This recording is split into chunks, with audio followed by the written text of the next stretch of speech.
beauty, spa and wellbeing businesses to give them a much needed boost during these very difficult times.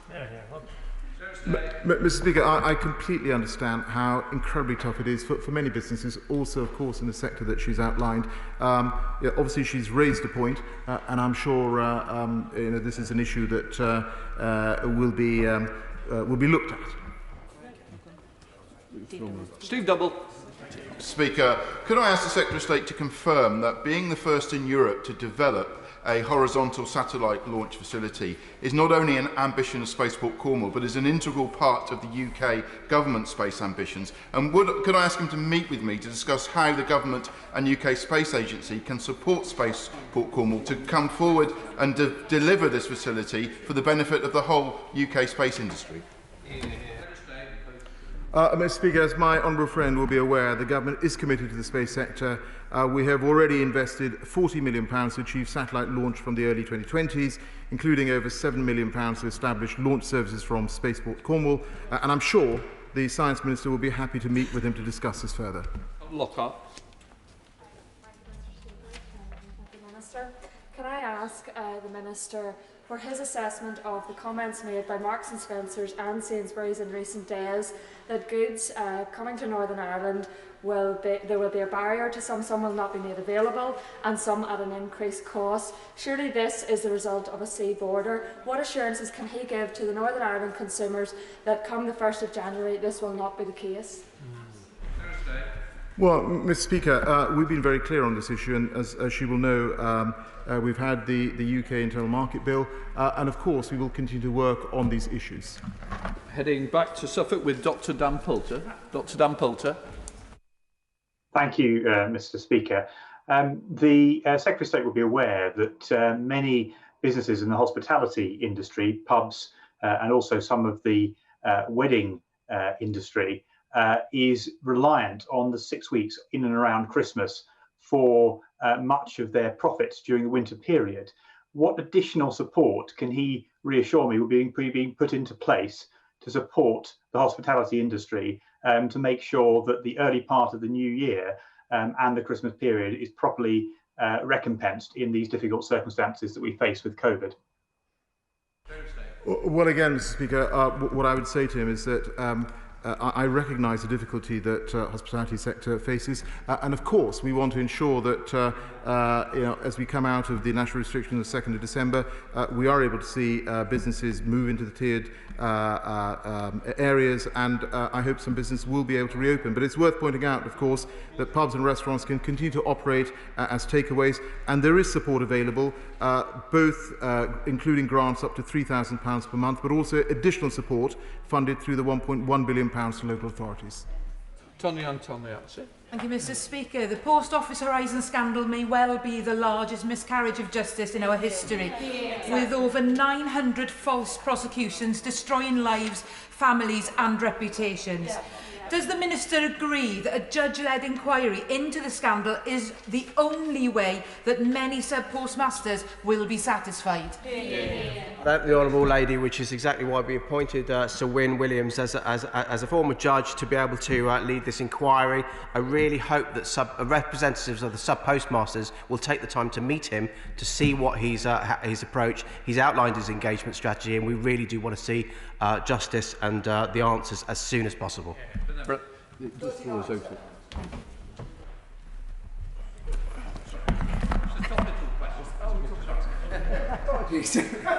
It's very topical, actually. In August, I was lucky enough to meet Digital Imaging Analysis in Milton Keynes, a fantastic local company that are doing some really cool stuff with space technology, including working with our local university, the Open University, to mine for water on the moon. Perhaps the Minister will join me in congratulating the Open University in their recent successes on that. Thank you, Mr. Speaker. The UK's world-leading universities have a rich heritage in space science and exploration, and they are key to our ambition of becoming a science superpower. Of course, I will join my honourable friend in congratulating the work of the scientists in his constituency and their groundbreaking research. In fact, we are investing £1.5 million this year in Open University space activities, including Prosper Instrument, which will improve our understanding of water on the moon, And who knows, we might even put the first concrete cow on the moon. You never know. Excellent. Final question, Alison McGovern. Thank you, Mr. Speaker. We know our economy is changing, supercharged by the impact of COVID and new technologies which are facilitating the change. But does the Minister agree with me that it's desirable and possible for companies to change in a way that protects skilled jobs, whether that's Spotify's responsibility to creative workers or BT's responsibility to our broadband engineers? Will the Minister do all it takes to make sure our companies invest in people as well as digital infrastructure? Well, Mr. Speaker, the Honourable Lady raised a very important point. Of course, we want to see good jobs being created, good jobs being preserved, and I agree with her. The point I think she's making is that we need to see a greater level of productivity in the country, and that is precisely what we're working on as part of our strategies. In order to allow the safe exit of honourable members participating in this item of business and the safe arrival of those participating in the next, suspending the House for 3 minutes. Order.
Just before I call John Healy to ask his urgent question, I just want to put on record our thanks for our armed forces for what they're doing during this pandemic. I personally do appreciate it.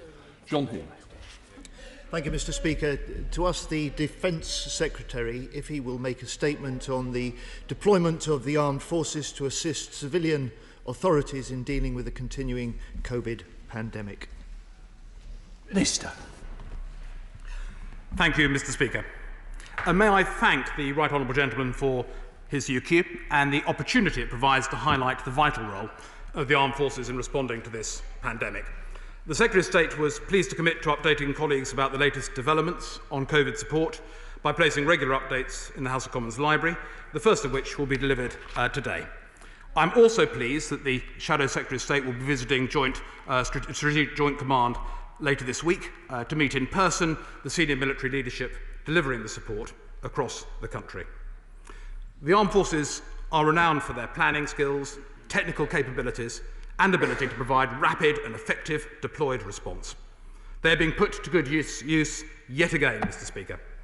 At all times, they are acting in support of and at the request of the civil authorities from every part of the United Kingdom. So far this year, the Ministry of Defence has received 420 military aid to the civil authorities, MACA requests, 341 of which have been COVID-related. The armed forces have provided enormous support whilst themselves taking all appropriate COVID precautions and whilst maintaining our critical defence outputs, ensuring that at all times they are protecting our country, our interests and our friends. At present, support to the government's preparation for the winter period, including the COVID-19 response, is one of Defence's highest priorities.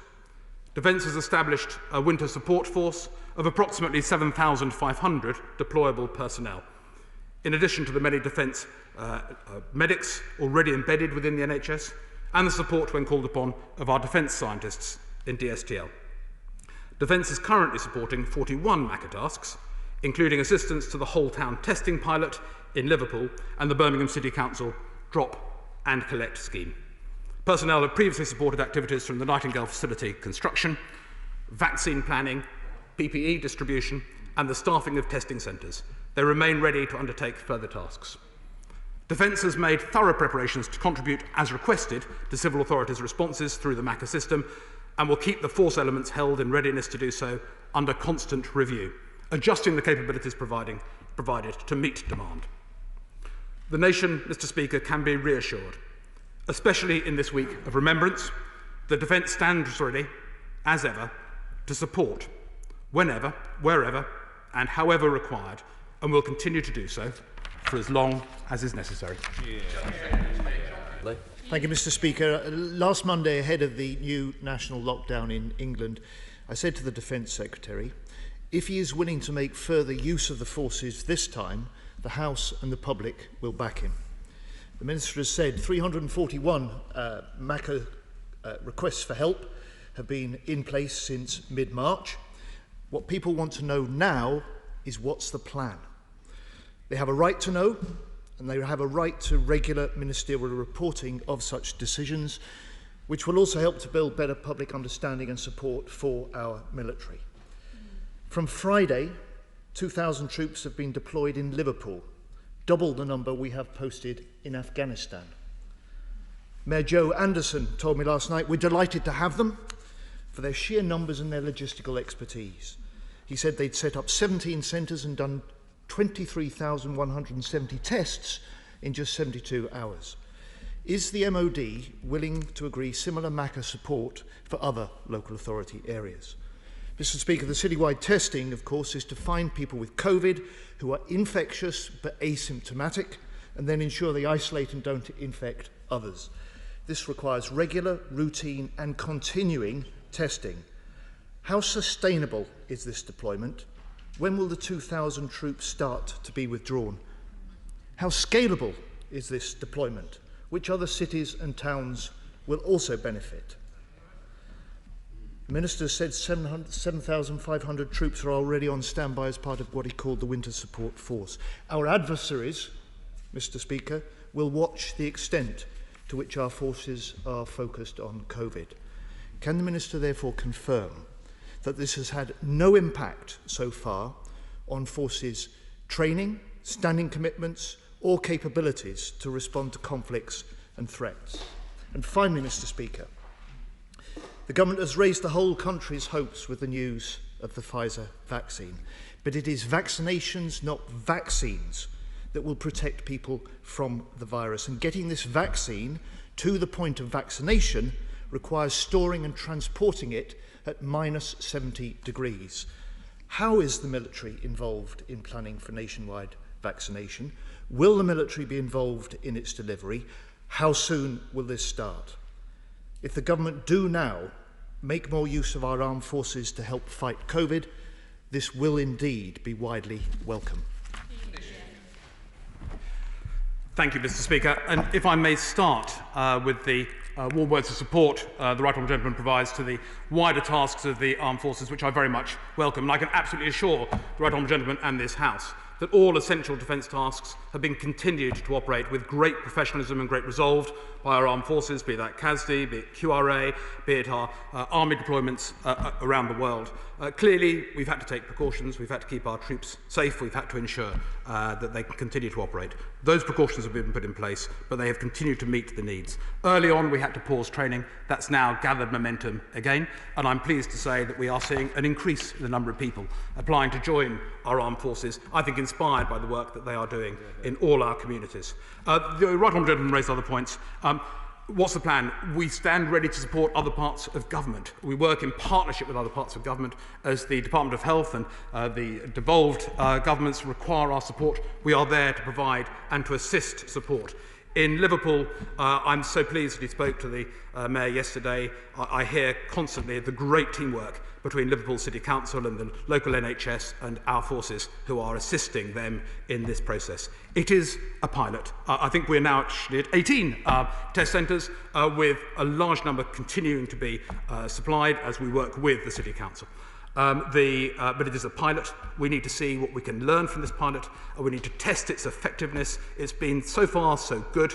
It is scalable, but as part of this programme, we're also talking to civilian agencies and to the Council and to the NHS about how others could step in. As so often, as in the case of MTUs, the armed forces lead the way, but others may well come through if this becomes something that the Department of Health and others believe this should be deployed more widely across the country. So Ian Duncan-Smith.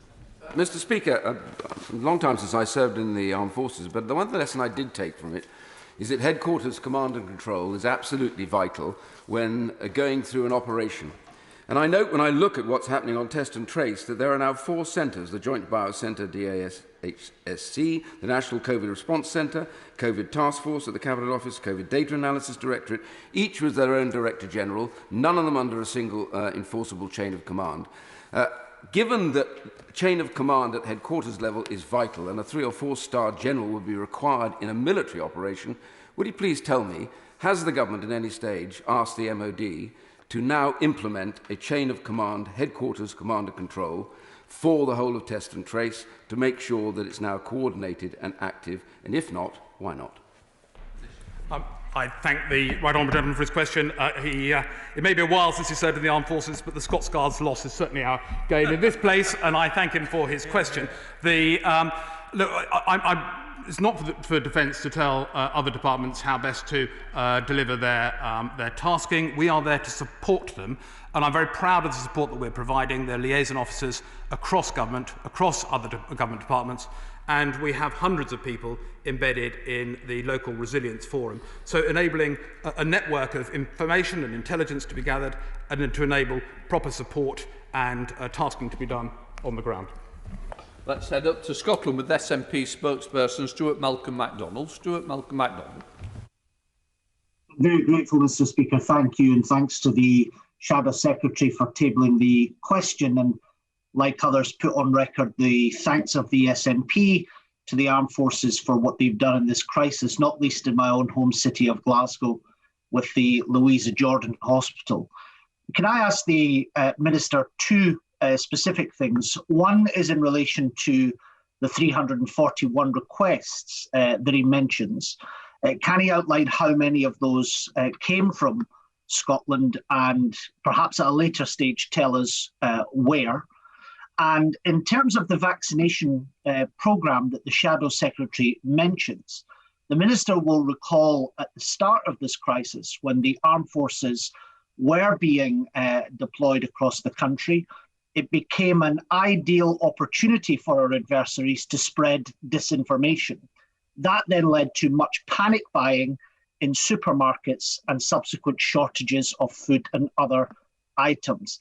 So can he lay before the House, perhaps not today, but at some point, what the country can expect to see from the armed forces in a future vaccination rollout, so that it doesn't catch us by surprise, and crucially, so that it can't be weaponized against our fellow citizens? I thank the honourable gentleman for his question. First of all, I don't know the exact number. I've actually asked, and I will write to the honourable gentleman the exact number split between Scotland, Northern Ireland, Wales and England in terms of MACA requests. I know that we've been very active. In fact, I recall right at the very start of this crisis, when I sadly was personally unwell with the wretched thing and battling a high temperature and other symptoms, getting a call at like 4 o'clock in the morning on a MACA request for a gentleman to be moved from Orkney down to probably the honourable gentleman's constituency. And it made quite an impression on me. Firstly, how lucky I was, all things considered, that gentleman was very, very seriously ill.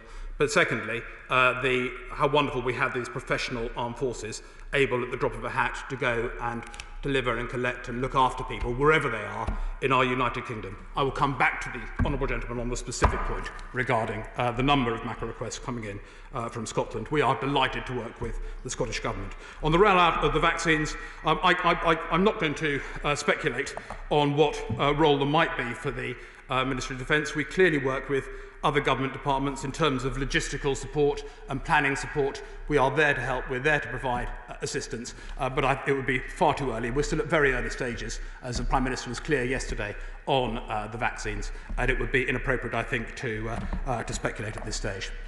Okay. Mr. Speaker, given that planning for sudden, fast-moving events and surges are part of our military's stock and trade, why haven't they been more involved in planning since the outset, especially when we compare them to all those costly and failing private contractors? I think the honourable gentleman's aware that the Defence has been involved from the very outset in terms of planning and logistics at a very early stage. Defence is called on, as it is regularly. I mean, we have about 130 MACA requests every year on average over the last few years, and we are well used to working at a local level and national level to work with partners across government. But there's a role for the military, and there's a role that they can pass on. So on the MTUs, for example, the military did a fantastic job in working with our partners in health in order to provide MTUs, but it's appropriate at some stage, when others get up to speed, that we hand over that task in order to be ready to undertake the next role, and the next role in this case includes the whole city pilot in Liverpool. Thank you, Mr. Speaker. Given that NHS Test and Trace is an organisation that has grown from literally zero to an organisation the size of ASDA in little more than 6 months, it would be difficult to imagine an organisation that's grown so quickly that wouldn't be organisationally and challenged. Can I suggest, if the MOD has not been asked for headquarters capability, that the MOD should offer headquarters capability to NHS Test and Trace, which I'm sure would be welcomed with open arms? Minister. Thank you, Mr. Speaker. I believe I'm right in saying that we are indeed assisting with NHS Test and Trace and others. So, as required, we do help with logistics and the and planning and support, and we are very, very welcome to. We're very keen to do that. And I think I won't stray into other departments' business, but the sheer scale of the build-out, which my right honourable friend refers to, is obviously the case, and it's also the case we've moved from 2,000 test capability a day to over 500,000 testing capability a day. These are huge challenges that have been undertaken by other departments. Let's head up to Scotland with Marion Fellows. Marion Fellows. Thank you, Mr. Speaker. The Vice Chief of the Defence Staff has said that defence should no longer be considered a last resort option, something formalised in the 2015 Strategic Defence and Security Review, which announced military planners are to be placed in key government departments to give the military a wider and more formal role in supporting national resilience contingency planning.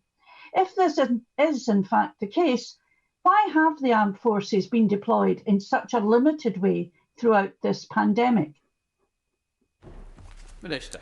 Mr. Speaker, I think at the high point we had 7,500 military personnel deployed in support of the civil power. So it's been a large-scale commitment by Defence alongside our other tasks. We stand ready to respond with those numbers or more if required. But the Honourable Lady is right to say that we are always there to plan and to assist and support, but we do so in response to requests. And I know the Honourable Lady would respect that principle. Defence is always here to help. It's always here to be engaged. There's a great trust, I think, from the British nation, particularly this week. We think of what has gone before. But we always respond at the request of the civil power and to support them. Thank you, Mr. Speaker. And can I ask the Minister to pay particular tribute to the science and the scientists who are working at the Defence Science and Technology Laboratory and the important role that they are playing. And can I ask, as we see this increased visibility domestically from our armed forces, is this helping with the important task of recruitment into our armed forces? Minister. Thank you, Mr. Speaker. And there speaks a distinguished former Minister of Defence, and it's a pleasure to see the Honourable Lady in her place. Firstly of all, DSTL, I'm glad that she's raised them on a whole series of tasks, through helping the Welsh Ambulance Service, through to planning regarding a whole range of options that have come through to the military, including how we roll out our modelling for a whole range of projects during the course of this pandemic. DSTL have done a first-class job, and I'm delighted that she's raised them in this place. On recruitment, absolutely what she expects has come to pass. So I believe we've seen a 13% increase in applications to join the armed forces in the year to July of 2020, and retention is also increased. I think that reflects the pride people have in our armed forces and how they see day in, day out members of the armed forces doing such a valuable task around our country, and they are responding to it in kind. Heading up to Scotland to Jamie Stone. Jamie Stone. Greetings from the far north of Scotland, Mr. Speaker. Mr. Speaker, can I remind the Chamber that a member of my close family is serving with the armed forces? Thinking of our overseas armed forces personnel, many of them are working in an extremely challenging environment owing to the present pandemic. Can I ask what Her Majesty's Government is doing in terms of PPE and testing for these extremely hard-working people? Indeed, Mr. Speaker, and we thank the relative of the Honourable Gentleman for his or her service in the armed forces. In terms of PPE, in terms of making certain precautions, all precautions are being taken. We have good advice from the Department of Health as to what PPE should be deployed. We use that advice. We ensure that we are consistently COVID compliant. In Liverpool at the moment, members of the armed forces helping on that pilot scheme are being regularly tested alongside the residents that they are helping and testing themselves. In terms of overseas deployments, again, we always have a view to our own COVID regulations and to those of the host nations where we are serving, and as a matter of routine, military personnel have a quarantine period before they go out to ensure that they are safe on arrival and on their deployed station.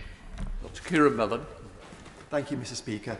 There can be no better week than this for all of us to take the time to recognise and thank the armed forces for their contribution. Would my right honourable friend agree with me that in particular the reservists have also been playing an incredibly important role, and join me in thanking for the contribution they're making in our battle against coronavirus?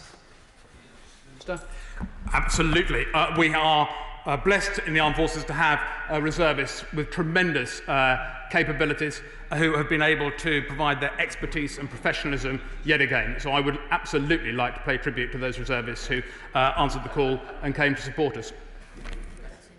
Gavin Robinson.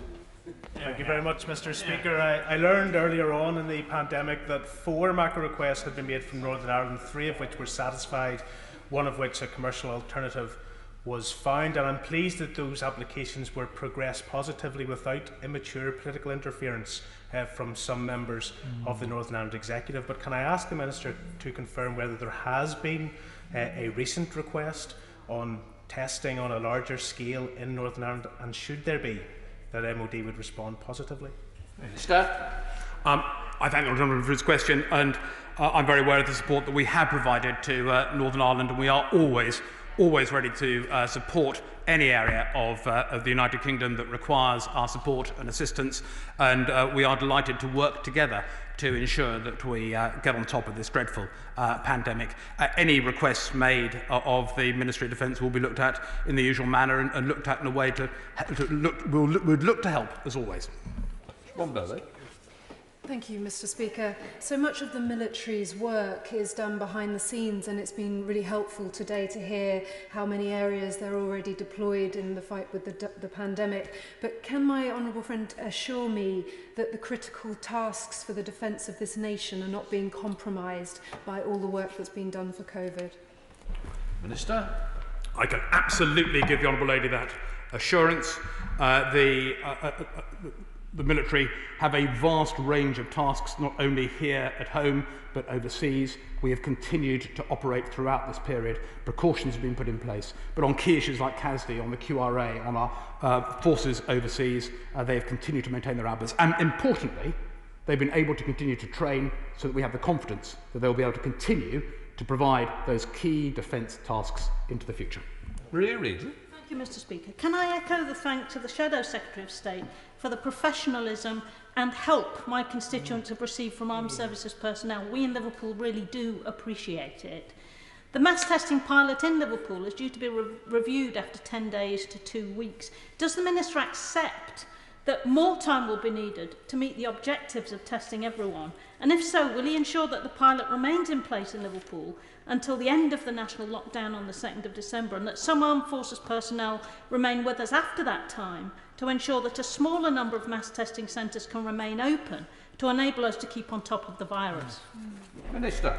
I welcome the points made by the Honourable Lady, and if I may say, we are really enjoying working with Liverpool. It's a tremendous team effort, and I know the Armed Forces are really proud to be part of that team. Many of them, of course, have been recruited from that area, and they are really enjoying being able to help their own friends, their own families, and the communities that they know so well. On the specifics she asks, it's not really for the Ministry of Defence to decide when is the right time for the pilot to come to a conclusion. We are there to provide support, to provide assistance, and if this needs to go on longer, then that is something that will definitely be looked at, and I would have thought be looked at very sympathetically. We want to make certain that there is a successful pilot from which we can take decisions and see whether that can be rolled out more widely. But that's a decision to be taken on the basis of the facts. Jack the President. Thank you, Mr. Speaker. Can I start by echoing the comments of my honourable friend from Crewe and Nantwich and thanking our reserve forces and paying tribute to them and for everything they're doing to assist the government in this very difficult time. But could I ask the Minister that when reservists are mobilised for this deployment, and whilst reservists are ready to go anywhere at a moment's notice, that consideration is given to the fact that they do need to tidy their affairs up as far as their jobs and their family commitments, and consideration is given for that? Thank you, Mr. Speaker. The Honourable speaks with experience. I think he's a reservist who served in Ob Herrick from memory, indeed. Absolutely, Mr. Speaker. What we try and do is do intelligent mobilisation. We try and have an engagement with our reservists to see who's available, who might like to be involved, and particularly those with specialist skills. They invariably say, yes, call us. So we're working with them, and we will always try and give a suitable period of time to enable them to balance family and work commitments. But we are enormously indebted to those who step forward. Rachel Hopkins. Thank you, Mr. Speaker. Today is Council's Can Day, so I'm sure the Minister would like to join me in thanking local councils for everything they're doing to tackle the coronavirus pandemic. And on that note, could the Minister tell me what conversations he's had with the Ministry for Housing, Communities and Local Government around the support the armed forces will be given in our areas, particularly to ensure that support is coordinated, targeted where needed? I thank the Honourable Lady, and yes, I think we're all grateful for the work the councils have done, be it Liverpool City or elsewhere around the country. They've had a huge task to meet. There are hundreds of military advisors deployed through the LRFs, working with the councils and the other local authorities. We will continue to provide that support, I can assure you. Let us head up to Lichfield to, oh my word, we have got the cathedral in the background, to Michael Fabricant, who's looking rather orange today. Michael Fabricant. Oh dear, I'm very worried you're saying I'm looking orange, Mr. Speaker. It makes me think of Donald Trump. But anyway, Mr. Speaker, I understand my honourable friend wants to be cautious about the vaccine, but the Department of Health have acquired the rights to 6 different vaccines, 350 million doses. One of the vaccines, Pfizer, we heard about yesterday, does need to be transported at under -70 degrees centigrade. Others do not. But whatever happens, it's a huge logistics problem. Can I say to my honourable friend that now's not the time to be shy? Logistics is something the armed forces is very good at. Can I strongly suggest that now is the time he should be suggesting to government and not waiting for government to say to him or other departments to say to him that the armed forces are ready to help in the logistics of the distribution and maybe even the inoculation of these vaccines. Minister.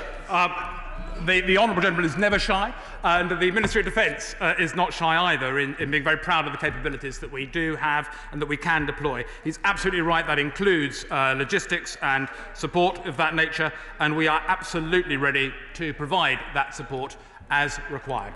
Rachel Maskell. Thank you, Mr. Speaker. The excellence of our armed forces in civil contingency operations, whether in support, in service or strategic planning, is noted by us all. In York, we have the Medical Services Training Centre, and therefore I want to ask the Minister how that's being deployed at this time to make sure our NHS isn't overwhelmed this winter, and that we're planning now in order to ensure that the support is there when it is needed. I thank the Honourable Lady for her question. I believe there are 1,600 medics currently deployed inside, embedded within the NHS, and we will do all we can to support them throughout the winter period. Her interest is, I do appreciate her interest. We will continue to provide that support to the NHS in the months ahead. 18 withdrawn, so we go to Scotland with Peter Grant. Peter Grant. Thank you, Mr. Speaker. This week in particular, we all remember with gratitude the price that so many service personnel have paid in time of war, and also associate myself with the thanks expressed by other members for the work the armed forces have been doing just now to protect us in the face of such a huge peacetime threat. The armed forces draw their personnel from every community in the United Kingdom, and every citizen in every part of the United Kingdom contributes to the cost through their taxes. So can the Minister tell us what measures are in place to make sure that the deployment of the armed forces just now is based on an assessment of where they can be most effective and where their efforts are most needed? Minister. Mr. Speaker, to reassure the Honourable Gentleman, I don't think we've ever needed to have that kind of discussion, because we receive MACA requests, be they from Scotland or be they from elsewhere, and we judge them on their merits and where we can help, where there's support that can be provided, that is routinely honoured. So it's not a case of having to ration support at the moment. I think I said earlier that 7,500 were deployed actively. I think actually that was the number that were available. I think there's only about 4,000 who were actively deployed on the ground. So we've always got that extra resilience built in, and I can assure the Honourable Gentleman, if requests come in from Scotland or elsewhere, they will always be very sympathetically looked at by the Ministry of Defence. 20 withdrawn, Duncan. Thank you, Mr. Speaker. Can I put on record my thanks to the City Mayor's office, to our Director of Public Health, Matt Ashton, and his staff, and the skilled and expert men and women of the armed forces. This is the first mass testing pilot of its kind, a massive logistical effort in which the military are supporting the people of Liverpool. We warmly welcome our service personnel, and rather than have the likes of Serco plundering public money whilst failing the public, can I actually encourage the Minister? We want a response to COVID-19 that is publicly led by the NHS, by public health professionals and local authorities, and backed up by the logistical expertise of our armed forces where necessary. Thank you, Minister.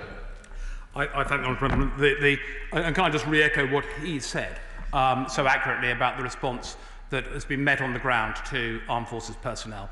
They've been really chuffed to see the way that people in Liverpool have responded, and they've been coming in their thousands to be tested, and they're very grateful for the warmth of that support that they're getting, and I thank him for reminding the House of that. And they will be there to support this programme, but there is it's a well-founded MACA tradition. The military often lead, they often find ways of doing things.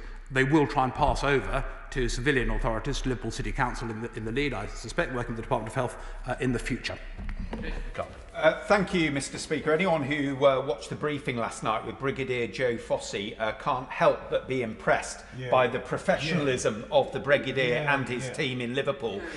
What extra capacity remains within the Armed Forces to help other council areas, particularly in the north of England, with my Kirklees council area, 450 cases plus per 100,000 at the moment, to not only help with the mass testing, but also support localised track and trace effectiveness? Minister. Thank you. And I recognise the particular issues in Kirklees. I'm glad he's brought it to the House's attention. What we're doing in Liverpool is obviously a pilot. It's a major undertaking. And we'll see the success of that pilot and whether that has got scalability to be passed out elsewhere. That's a matter for the Department of Health and others to opine upon. In terms of helping elsewhere in the country, the military led with MTUs. They were there in the first rank to ensure that testing got up and going, and that has now been passed over, and now I think 620 testing centres around the country. So the Army has stepped back from that, but we stand ready to help in other ways if called upon by other government departments. Emma Harder. Thank you, Mr. Speaker. Hull now has the third highest 7-day rate of new cases per 100,000 residents across English upper tier local authorities. And test and trace, of course, remains a key part of fighting this virus. And I'm incredibly impressed to hear of the pilot that's happened in Liverpool. So does the Minister have plans to deploy armed forces in Hull and the East Riding to help them scale up test and trace? Minister. Well, I'm sorry to hear those statistics from Hull, which are indeed sobering. But I do repeat what I said earlier to the Honourable Gentleman. There is a particular project at the moment in Liverpool, Hull City testing pilot.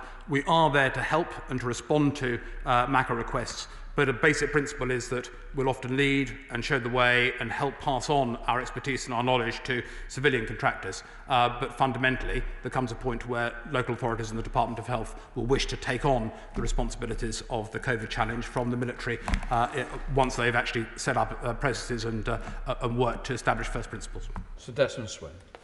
When the Major Generals removed liberties, Oliver Cromwell wondered publicly if even arming 1 in 10 would be sufficient to enforce it. Will he assure me the armed forces will not be used to enforce any coronavirus regulations? Minister. I can reassure the Honourable Gentleman that I know many fine Major Generals. I don't know any that would wish to return to the 1650s. I can also reassure him that there is no way that the armed forces would be used to enforce coronavirus regulations. We don't come to answer the legal. And thank you very much. And may I also express thanks on behalf of my constituents for the work that the armed forces have been doing in response to the coronavirus pandemic. He's already revealed to the House that military assistance to civil authority requests have quadrupled this year for understandable reasons. And as we approach the end of the year, with the potential for a vaccine to be deployed, and it has to be said, some of the pressures that will be placed upon the country as a result of Brexit, is he confident that all future military assistance to civil authority requests are going to be able to be met because he has the appropriate capacity? Minister. To reassure the Honourable Lady, and first of all, I do wish her constituents well in a difficult time, and I'm glad that the military has been well received in her constituency. We are looking at how we scale up. We are always in a process of planning to see how we can get the extra resources if required and if called upon. So I've got a great deal of confidence we will be able to continue to meet the MACA requests as the Honourable Lady requested.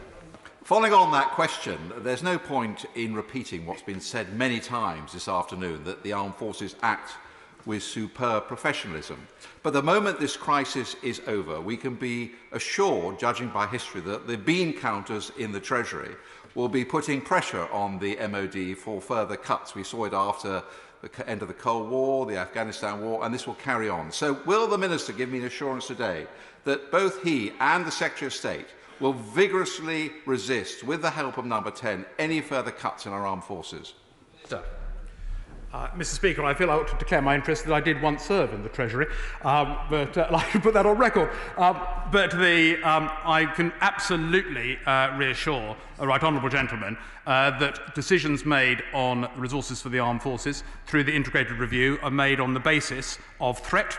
That is what is core to the work that we are undertaking, and I hope that he will take that reassurance. Thank you, Mr. Speaker. Can I thank the Minister for the statement and also put on record my thanks to the Army for their personnel and what they do across my constituency and elsewhere. The British Army and PA detachments in Northern Ireland are drawn from both sides of the community, from both Roman Catholic and Protestant, from nationalist and from unionist. They both serve in the same uniform. I just want to ask the Minister, will the opportunity for the British Army to assist if they're called upon by the Northern Ireland Army will happen? And can the Minister also assure this House that no soldier will be asked to go anywhere without the appropriate PPE and training to deal with people in these very difficult and very different days? Thank you. Minister.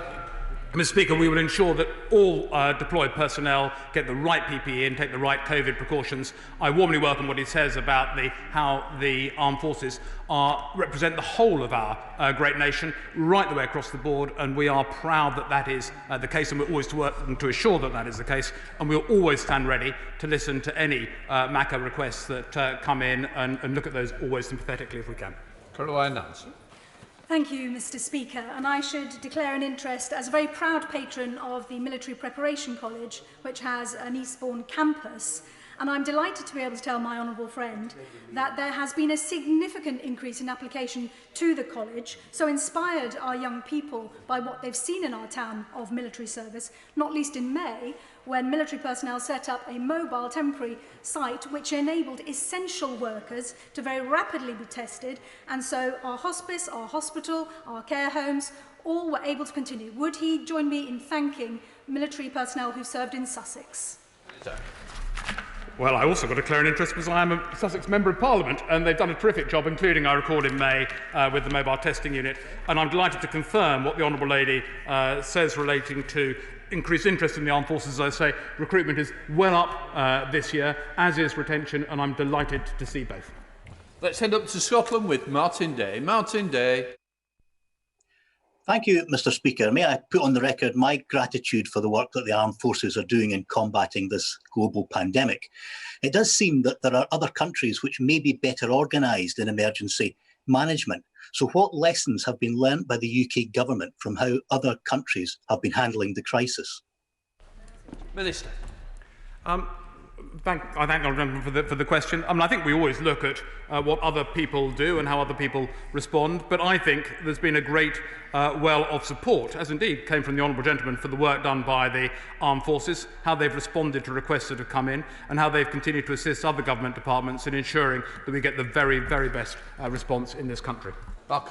Thank you, Mr. Speaker. Can I put on record the fact that this response to the pandemic has demonstrated the United Kingdom at its best. My local regiment, the 1st Battalion, the Rifles, helped the Welsh Ambulance Service with testing, and the Royal Welsh helped in Gloucester with the testing facility there, which I had the opportunity to visit. Can I just probe the Minister a little further on the question that the Shadow Secretary had and other members have had about the vaccine situation? I think the Minister said that the MOD stood ready to help. Can I ask if he's had any requests from civilian authorities to assist with vaccine rollout, and if so, what those plans are? Minister. Thank you, Mr. Speaker. My understanding is that there is work being done in terms of planning, in terms of logistics, in terms of how you would support the important role on a vaccine. But I really would counsel that this is still very, very early days on the vaccine, as the Prime Minister made clear yesterday. So we are ready to assist on logistics and planning and thoughts and preparations and logistics, but this is early days still. Joe the Select Committee, Tobias Elwood. Thank you very much, Mr. Speaker, grateful to catch your eye. I hope the message is loud and clear that the Minister hears today. We are absolutely proud of what our armed forces do, but given their vast experience in emergency planning, in crisis management, and indeed in strategic thinking, they are a vastly underused asset, given this is the biggest crisis we've seen since the Second World War. What we face today, we have logistical challenges, command and control challenges, communications challenges, operational challenges. These are all things the armed forces can do, and yet there is not a place for them at the Quad, the top decision-making body dealing with this pandemic. Does my right honourable friend not think that's incorrect? Minister. I welcome what my honourable friend says in terms of the support that is provided by the armed forces. He's absolutely right. We have a vast array of areas where we can support and provide assistance to other government departments. But as he's very, very well aware that the process is that it's the civil authority that comes to us to request assistance, and we always stand ready to receive those reports. In order to allow the safe exit of honourable members participating in this item of business and the safe arrival of those participating in the next, suspending the House for 3 minutes. Order.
Colin, are you ready? Yes, sorry.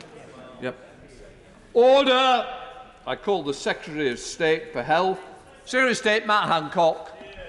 Thank you very much, Mr. Speaker. And Mr. Speaker, with permission, I'd like to make a statement on coronavirus.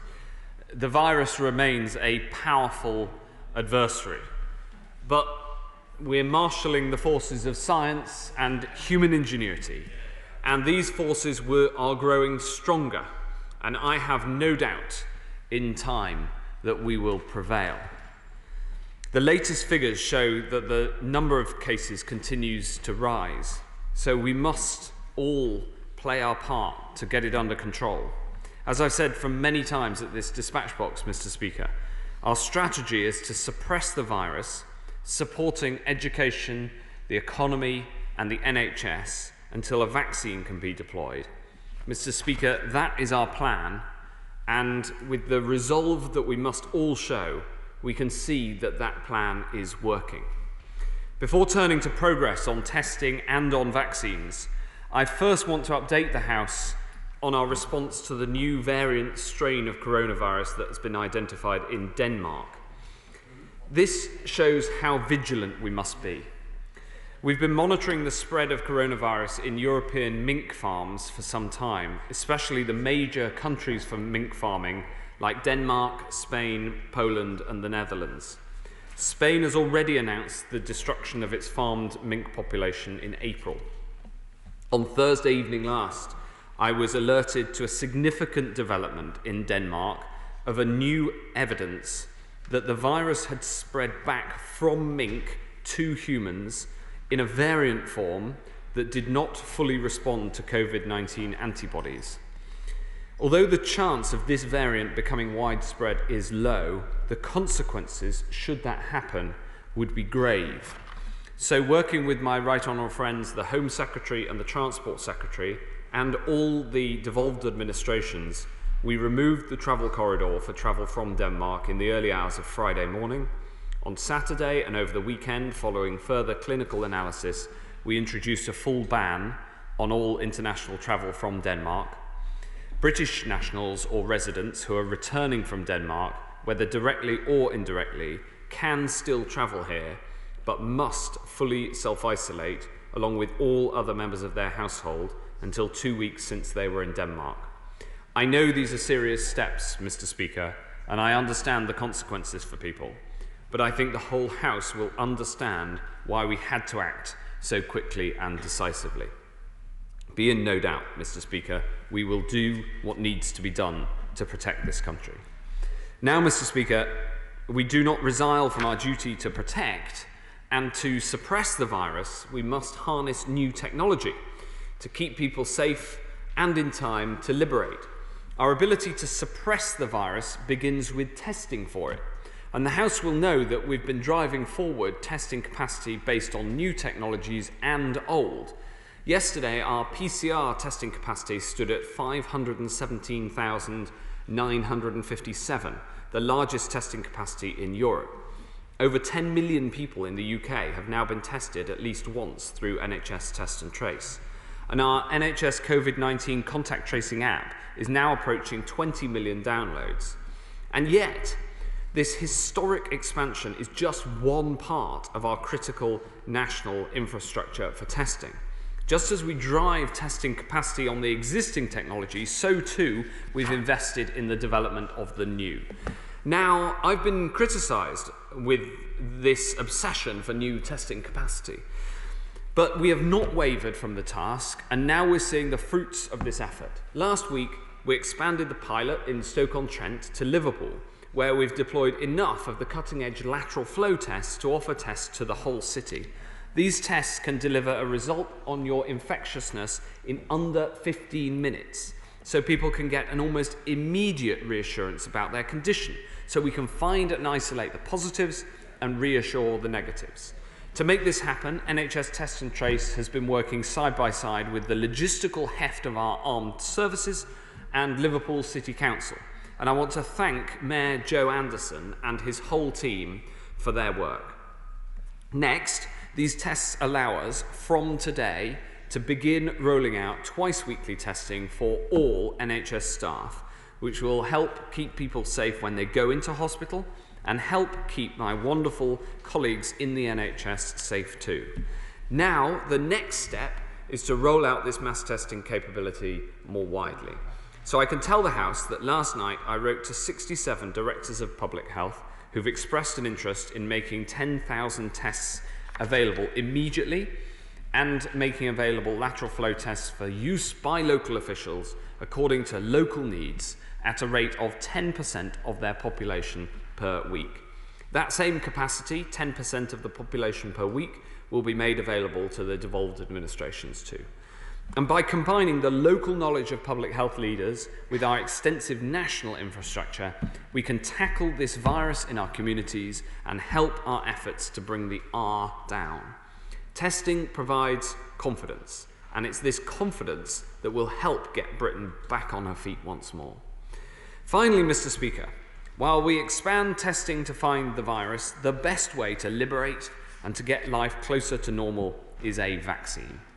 And I can report to the House the news of the first phase 3 trial results of any vaccine anywhere in the world. After tests on 43,000 volunteers, of whom half got the vaccine and half got a placebo, interim results suggest it's proving 90% effective at protecting people against the virus. This is promising news. We in the UK are among the first to identify the promise shown by the vaccine, and we secured an order of 40 million doses. This puts us towards the front of the international pack. And we've placed orders for 300 million further doses from 5 other vaccine candidates which are yet to report their phase 3 results, including, of course, the Oxford AstraZeneca vaccine. I just want to be clear to the House. We do not have a vaccine yet, but we are one step closer. There are many steps still to take. The full safety data is not yet available, and our strong and independent regulator, the MHRA, will not approve a vaccine until it is clinically safe. And until it's rolled out, we won't know how long the effect lasts for, or its impact not just on keeping people safe, but also on reducing transmission. As Deputy Chief Medical Officer Jonathan Van Tam said yesterday, it's like the first goal scored in a penalty shootout. You haven't won the cup yet, but it tells you that the goalkeeper can be beaten. And beat this virus we must, we can, and we will. Yesterday's announcement marks an important step in the battle against COVID-19. But as the Prime Minister said, we must not slacken our resolve, and there are no guarantees. And so it's critical that people continue to abide by the rules and that we all work together to get the R number below 1. Mr. Speaker, if this or any other vaccine is approved, we will be ready to begin a large-scale vaccination programme. First, to priority groups, as recommended by the Independent Joint Committee on Vaccination and Immunisation, before rolling it out more widely. Our plans for deployment of a COVID vaccine are built on tried and tested plans for a flu vaccine, which we of course deploy every autumn.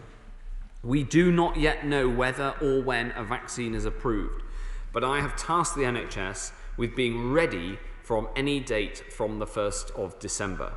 The logistics are complex, the uncertainties are real, and the scale of the job is vast. But I know that the NHS, brilliantly assisted by the armed services, will be up to the task. I can tell the House that last night we wrote to GPs setting out £150 million of immediate support and setting out what we need of them, working alongside hospitals and pharmacies in preparing for deployment. The deployment of the vaccine will involve working long days and weekends, and it comes on top of all the NHS has already done for us this year. And I want to thank in advance my NHS colleagues for the work that this will entail. I know that they will rise to this challenge of being ready, when the science comes good, to inject hope into millions of arms this winter. Mr. Speaker, the course of human history is marked by advances where our collective ingenuity helps us vanquish the most deadly threats. Coronavirus is a disease that strikes at what it is to be human, at the social bonds that unite us. So we must come together as one to defeat this latest threat to humanity. There are many hard days ahead, many hurdles to overcome, but our plan is working, and I'm more sure than ever that we will prevail together. Shadow Secretary of State Jonathan Ashworth. Well, Mr. Speaker, and as always, I thank the Secretary of State for advance sight of his statement. And may I just take this opportunity to congratulate President-elect Biden and Vice President-elect Harris. I'm sure the whole House looks forward to close international cooperation to defeat this virus. Can I welcome the announcement in the last 24 hours of routine testing for frontline NHS staff. He will know that this is something that I, and indeed the chair of the Select Committee, have been pushing for some months now, and it's welcome that we're now in a position to extend that testing. It is important not just to protect our NHS staff, and I join with him in thanking them, but it's also important for infection control in healthcare settings as well. On the rollout of the lateral flow test that he's announced today, I understand that he's giving discretion to directors of public health, but does he agree that relatives of care home residents should be given priority access to these tests so they can go into the care home, see their loved ones, and even maybe hold their hand or hug them? Now, testing is only one part of the jigsaw, of course, so to avoid this lockdown becoming a letdown, we need to put contact tracing in the hands of public health teams from day one. So can he update the House on how he is fixing contact tracing? And Dido Harding, he may have seen at this relevant Select Committee just now, has confirmed that when it comes to isolation, that people find it very difficult. The need to keep earning and feed your family is fundamental. So will he now accept that a better package of financial support is needed to ensure that isolation is adhered to? Now, on the vaccine, Mr. Speaker, this is indeed a moment of great hope in a bleak, dismal year that has shattered so many families. We are optimistic, though cautious, quite rightly. We need to see the full results, the demographic details of the trials, and understand the implications for severe cases. There will be clinical judgments by the relevant committee around the priority lists, which we all understand. But could he outline the latest clinical thinking around vaccination of children? And will the disproportionate impact of the virus on minority ethnic communities be taken into account by the relevant clinicians when drawing up the final priority list? What is the government's current working assumption of the proportion of the population that needs to be vaccinated to establish herd immunity and bring R below 1? And over what time frame does he envisage that happening? And how many doses does he think we will need? Now, as we vaccinate the most vulnerable, there will be less people at risks, and deaths and infections will come down. But the virus is now endemic. So is it the government's current working assumption that social distancing and mask wearing will need to continue until that herd immunity is reached? Now, fundamentally, for this to work, we need a plan for the manufacture and distribution of that vaccine. And can I gently suggest to the Secretary of State that the rollout of test and trace and the early procurement of PPE wasn't as smooth as it might otherwise have been? Now, none of us as constituency MPs want to see booking systems overloaded and our constituents told to travel hundreds of miles for a jab, like we saw earlier this year with testing. So what is the plan? Will he publish a strategy? And can he tell us how much will be invested in the COVID vaccination programme? We need secure supply chains. So is the government working internationally to ensure there is enough raw materials, enzymes, bioreactors to guarantee the mass manufacturing that is needed? On distribution, the Pfizer vaccine needs to be kept at -70 degrees centigrade. Cold chain transport and storage is needed. Now, a year ago, he used to boast that he was the country's biggest purchaser of fridges. So is he procuring the appropriate storage equipment now? Would liquid nitrogen and freezers be provided to health centres, to doctors' practices and care homes? And will cold chain distribution be in place in all parts of the country? Mr. Speaker, last year the World Health Organization described vaccine hesitancy as one of the top 10 threats to global health.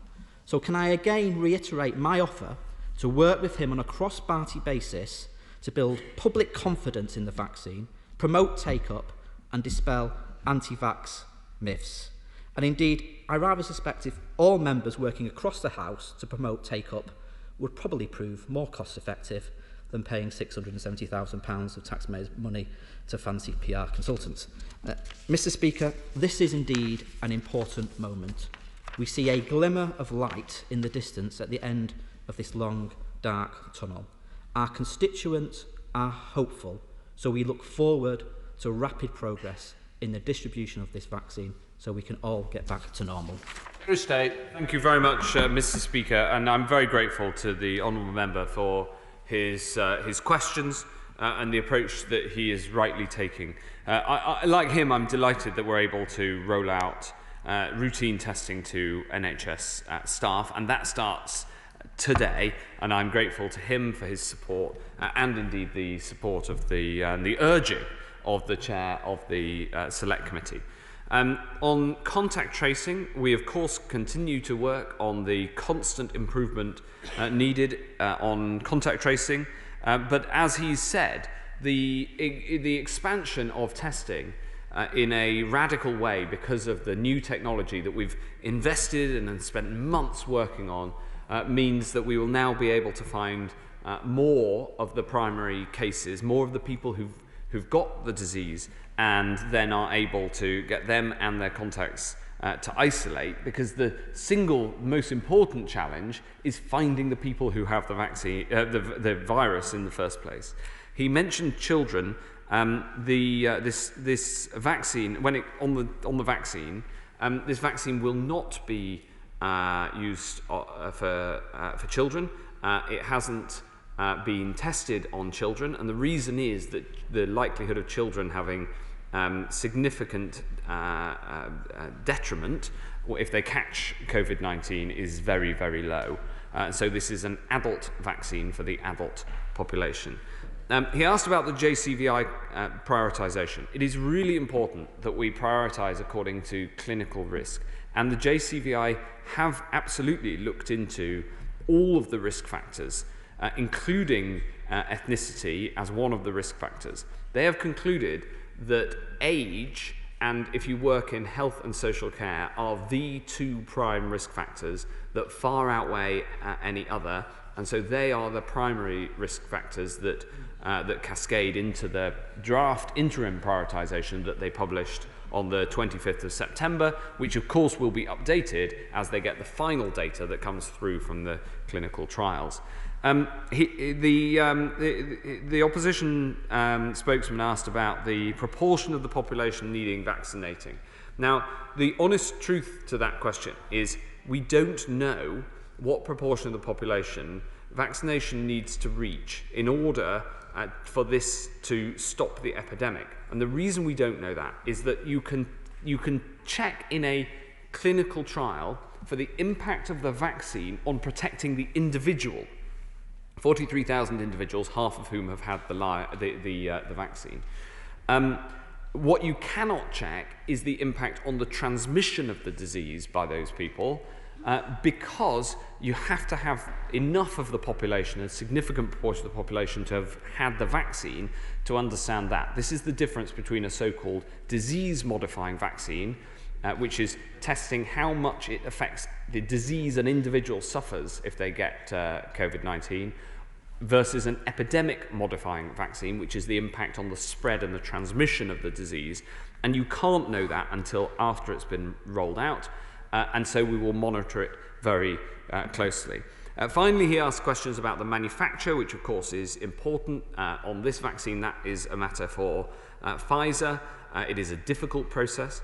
And also the distribution, which is a huge challenge, being led by the NHS, as I say. The cold chain requirements, because this vaccine has to be at -70 for until the final hours, the cold chain requirements are significant and do add to the logistical complications. But we have known about that cold chain requirement for many months now, so it's been part of our planning for some time, and so we have a good degree of confidence that that will be in place.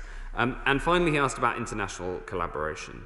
I'm absolutely delighted that the UK has been a leader in the efforts for international collaboration to find a vaccine, putting more money in than any other nation, coordinating and bringing together scientists and vaccine specialists, and also using our aid budget to ensure that people around the world get the vaccine, in countries which wouldn't be able to afford to vaccinate their own population in some cases. So we are a big part of the international work here, and I very much look forward to working with colleagues in the United States and everywhere else around the world on making sure that we can have a global vaccination programme as soon as a safe and effective set of vaccines can be made available. Chair of the Select Committee, Jeremy Hunt. Thank you, Mr. Speaker. Can I congratulate warmly the Health Secretary on securing access to the new vaccine? Choosing which vaccine to back must be a bit like playing roulette, and to secure 40 million doses of the very first vaccine to prove efficacious is an enormous achievement for the country, and he deserves great credit for that. And I also want to thank him for bringing forward the introduction of weekly testing of NHS staff to the end of next week, which will reassure our very, very hard-working frontline staff that they are not infecting their own patients, which is, of course, one of their primary worries. The biggest issue we face now is the fact that only around a fifth of the people that we ask to isolate are actually complying. And, of course, we don't even know all the people that we would like to ask to isolate in the first place. I just wonder what he thinks of Sir John Bell's suggestion to the Select Committee this morning that instead of asking people to isolate, we should give them 48-hour lateral flow tests and then only ask them to isolate if they're positive. Thank you very much, Mr. Speaker. I'm grateful to my right honourable friend. He's very generous with his words. I'd also direct his warm words of gratitude to the Vaccines Task Force, who've done so much work on making sure that we can procure these and secure the supplies of these vaccines, should they prove safe as well as efficacious. On the question that he asked about Sir John Bell's comments, what I'd say is that option of testing people regularly, not if they're the primary case, not if they have the virus, but if they are contacts, that option wouldn't even be open to us had we not secured the huge capacity for lateral flow testing that we now have in this country. It's something on which I very much look to the clinicians for advice. Sir John Bell is a highly respected clinician and expert in this area, and it's something that I'm sure everybody will want to look at closely. Let's head up to Scotland to the SNP spokesperson, Dr. Philippa Whitford. Dr. Whitford. Thank you very much, Mr. Speaker. With 3.5 weeks left of the current lockdown in England, what does the Secretary of State plan to change so COVID-19 doesn't just get out of control again when restrictions are eased? He mentions the pilot project of population testing in Liverpool using newly developed lateral flow tests. But there isn't yet published sensitivity or specificity data for these tests. So what's the risk of false negative or false positive results? And has the UK National Screening Committee been involved to help assess the risks, benefits and costs of such mass population testing? I welcome the progress made on the Pfizer vaccine, but it will take time before it's widely available. And as he said earlier, we don't yet know if it will reduce transmission, so it doesn't remove the need to control viral spread using current measures. While I also welcome the expansion of PCR testing, I'm sure he recognises that it's not just the number of tests available that matters, but that testing is part of a test, trace, isolate and support system to be effective.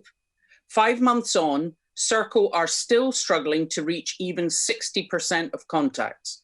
So will he copy the more successful approach of the devolved nations and fund local public health teams so they can lead contact tracing in their area? An effective test and trace system can identify those carrying the virus rather than isolating everyone in a lockdown. But it's isolation which actually breaks the chains of infection. So is he concerned that so few people are isolating when they should? And how does he think that can be improved? People won't stay off work if it means they can't feed their family. So how will he make access to the government's isolation payment easier? Thank you very much, Mr. Speaker. Well, of course, we're working to ensure that by all of us working together and making sacrifices, we can come out of this lockdown into the tiered approach that we had in place beforehand. That is the goal, and the more that people follow these rules during the lockdown, the more effective that will be. And we obviously monitor the data very closely on that. She asks about the lateral flow tests and their sensitivity and specificity. Of course this is assessed. It's an incredibly important question. And the assessment of these tests that we're using in Liverpool and now rolling out elsewhere was made at Porton Down. And then in the field, we tested 5,000 of the lateral flow tests alongside 5,000 PCR tests of the same people and have a high degree of confidence that they can find people who are infectious. And in fact, they have a lower false positivity issue than the PCR tests. So they are very effective for the right use cases, including mass population testing.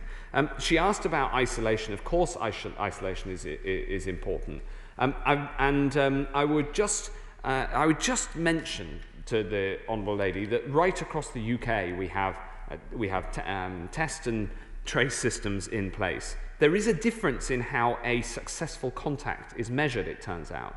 In England, we are much stricter on requiring a contact to be confirmed contact with somebody rather than just sending them a message. That doesn't count as contact in the English system. It does count as contact in some of the devolved and local systems. So it's just really important that we actually measure the same thing rather than trying to make divisions where divisions don't exist. And finally, on the point about isolation, of course, it's vital that people isolate when they test positive or when they're asked to by NHS Test and Trace. I would just gently, again, say that the 20% figure is not particularly robust, because it implies that 80% of people aren't doing anything to isolate. That isn't actually what that survey found, but nevertheless, we all should be urging people and requiring people to follow the rules. When they test positive, you must isolate. When you are in contact, you must isolate. That is part of your social duty. Damien Green. Thank you, Mr. Deputy Speaker. It is indeed a relief to have some hope introduced into our discussions about COVID. And I'm glad that the Secretary of State has announced that the use of the rapid result lateral flow tests will be expanded to new geographical areas. But will he consider, as this rollout continues, offering these tests to specific groups, perhaps particularly close relatives of care home residents who are desperate to be able to make regular visits? Yes, of course. I've seen some of the heart-rending stories, and I've met people who are affected by their inability to see their relatives in care homes. The lateral flow tests that we're sending out to directors of public health, they can use for use cases they think are important locally, so they can use them for this purpose if they so choose. But we're also looking at a broader solution to this problem, which is a conundrum we've discussed many times in this House, that we need to keep people in care homes safe, but at the same time, of course, we want to allow as much visiting as can be safe, which itself directly impacts on the health of many residents. Meg Hillier. Thank you, Mr. Deputy Speaker. Mr. Deputy Speaker, it would be very helpful to know how long the rollout of the vaccinations will take once the Secretary of State gets the go-ahead. But what he's outlined, Mr. Deputy Speaker, is a major government project that doesn't stop with the first vaccination, and with the mutations rife in Denmark and elsewhere, it could affect children in future. So as part of his major project planning, how is he going to make sure that we can logistically get this out through the entire population if that does sadly become necessary? Yes, it's a very, very good question from the Chair of the Public Accounts Committee. I would expect nothing less.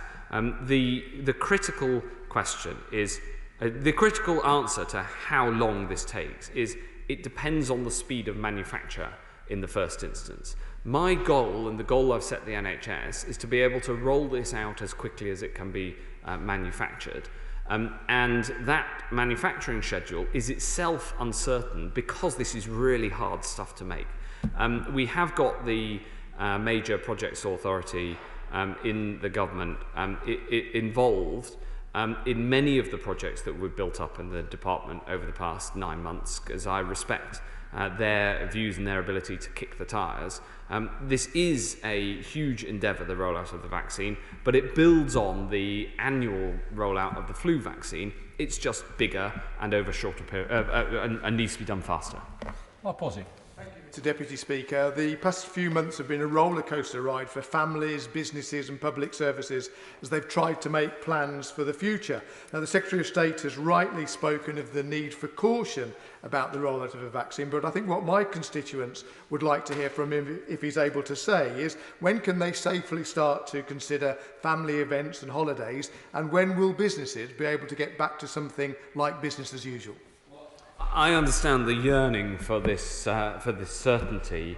All I can say to my honourable friend in honesty is that I want us to get back to normal as quickly as possible, and yesterday's news is a big step forward, but it isn't the only step. There are more steps that are needed. The scientists are now offering views on that sort of timetable, but the government's view is that we must make this happen as quickly as possible and to be ready to roll out as fast as this any safe vaccine can be manufactured. But we will not put safety at risk. That is a lodestar of the programme, and therefore we've got to await the clinical safety sign-off before we can take this to the next stage.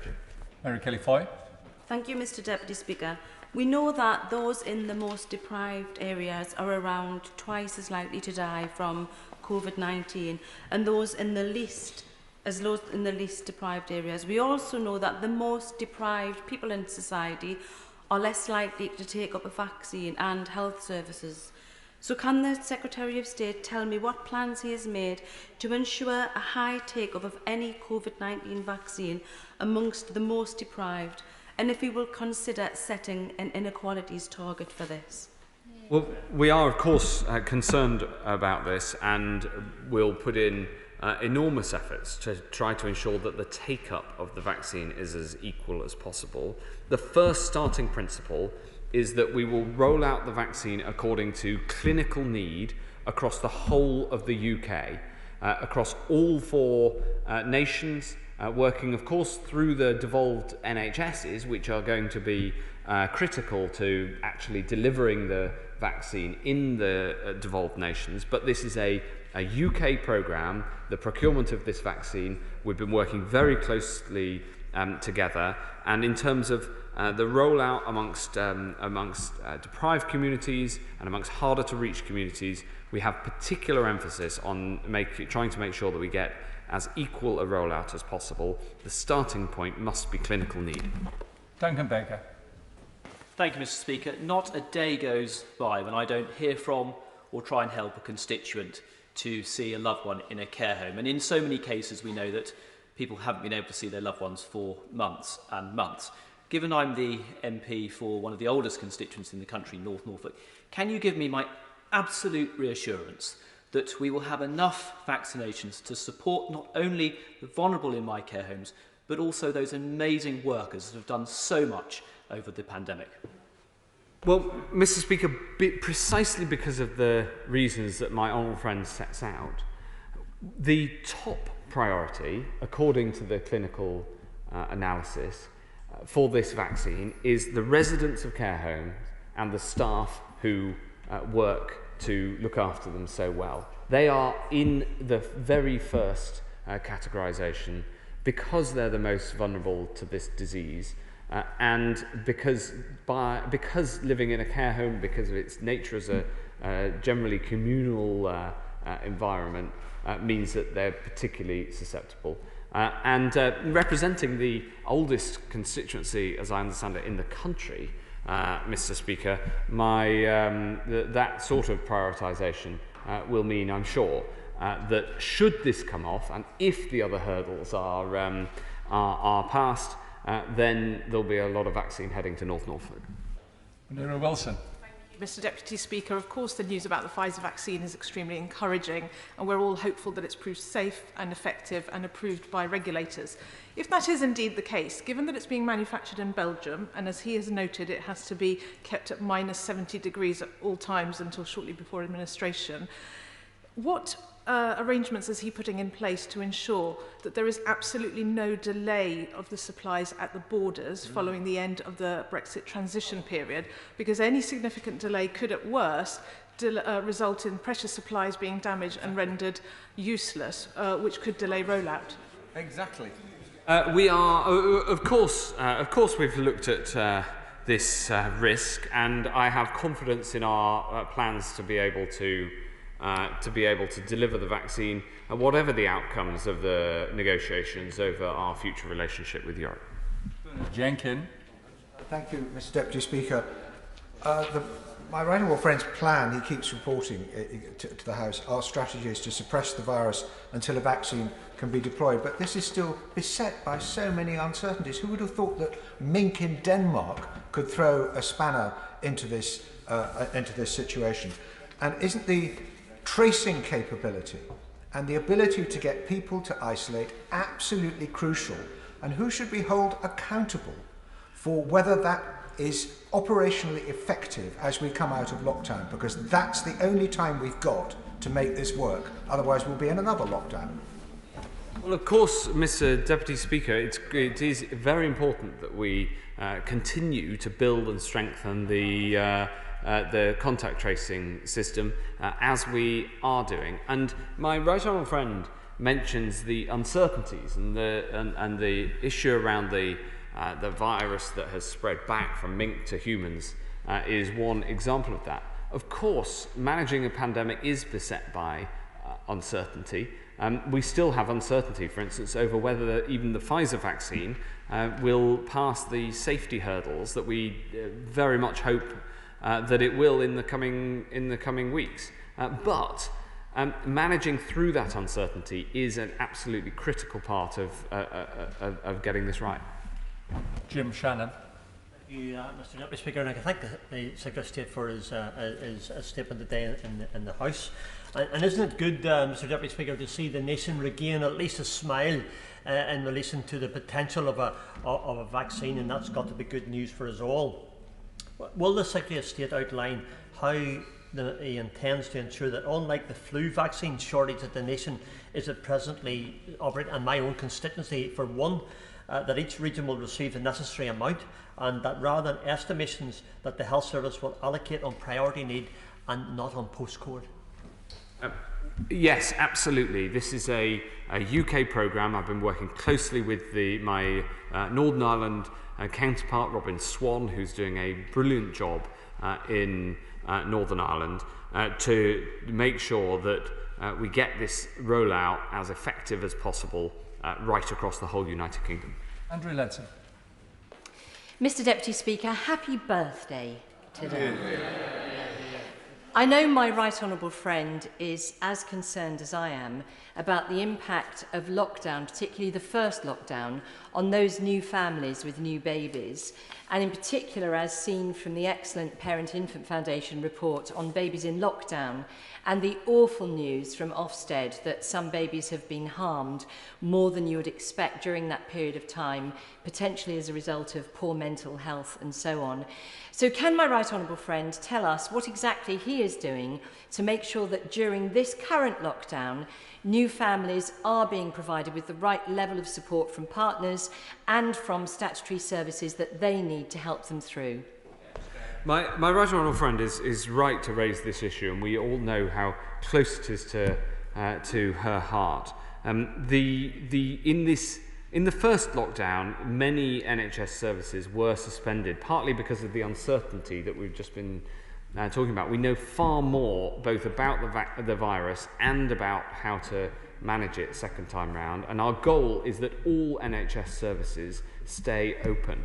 Now, that is not that hasn't proved possible in the areas of the country where there is the highest prevalence, but all maternity services and services around perinatal health ought to stay open everywhere. We have had to delay some non-cancer, non-urgent treatment, but crucially, the best thing to do for this agenda that she champions is to try to keep the virus under control and try to suppress the virus as much as possible.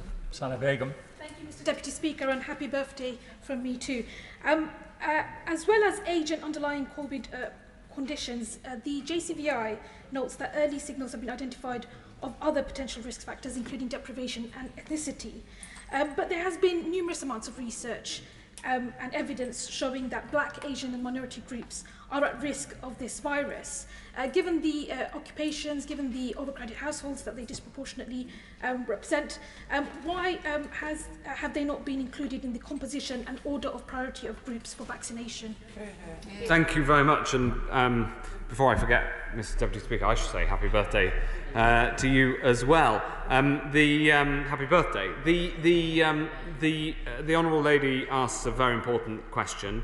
The JCVI have looked at this issue, and in their earlier iteration of their draft advice, they considered the question of the disproportionate impact that this virus has had on BAME communities. Their conclusion, having looked at it in some detail, is that the overwhelming indicator of mortality from coronavirus is age, and therefore they've based their recommendations around age and, of course, the occupation groups who directly support the most vulnerable. Hence, they've come up with the classification that they have, and I respect their independence and their analysis. Matt Weston. Thank you, Mr. Deputy Speaker, and a happy birthday to you as well.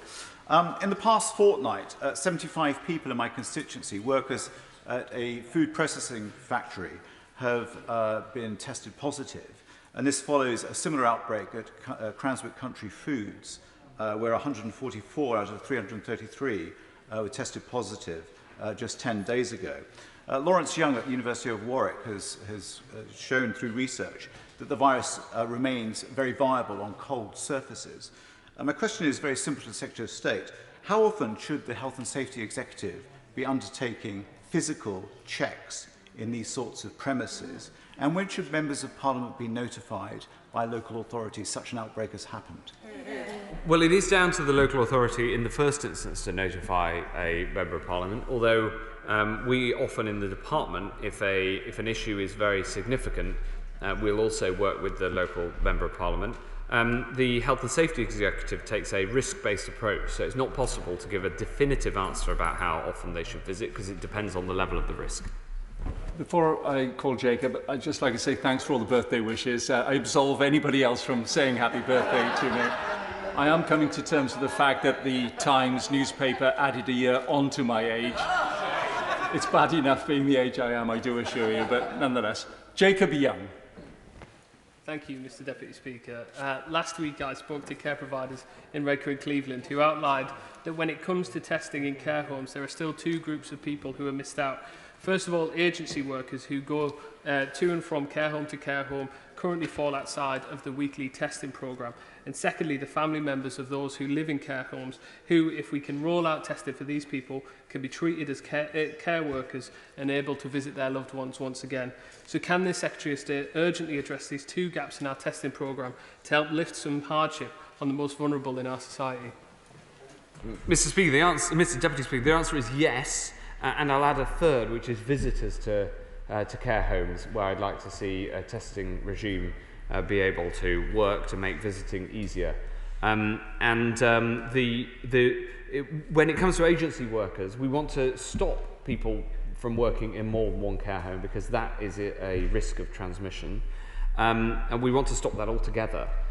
When it comes to carers who are unpaid but who go in regularly, we want to find a way for them to be added to the regular testing regime. Alison Thewlis. Thank you, Mr. Deputy Speaker. There is nothing in the Secretary of State's statement today about VAT on PPE. So could he update the House on what discussions he's had with the Treasury about scrapping the mask tax?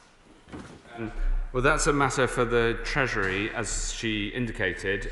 The truth is that we have made PPE freely available to health and social care and other public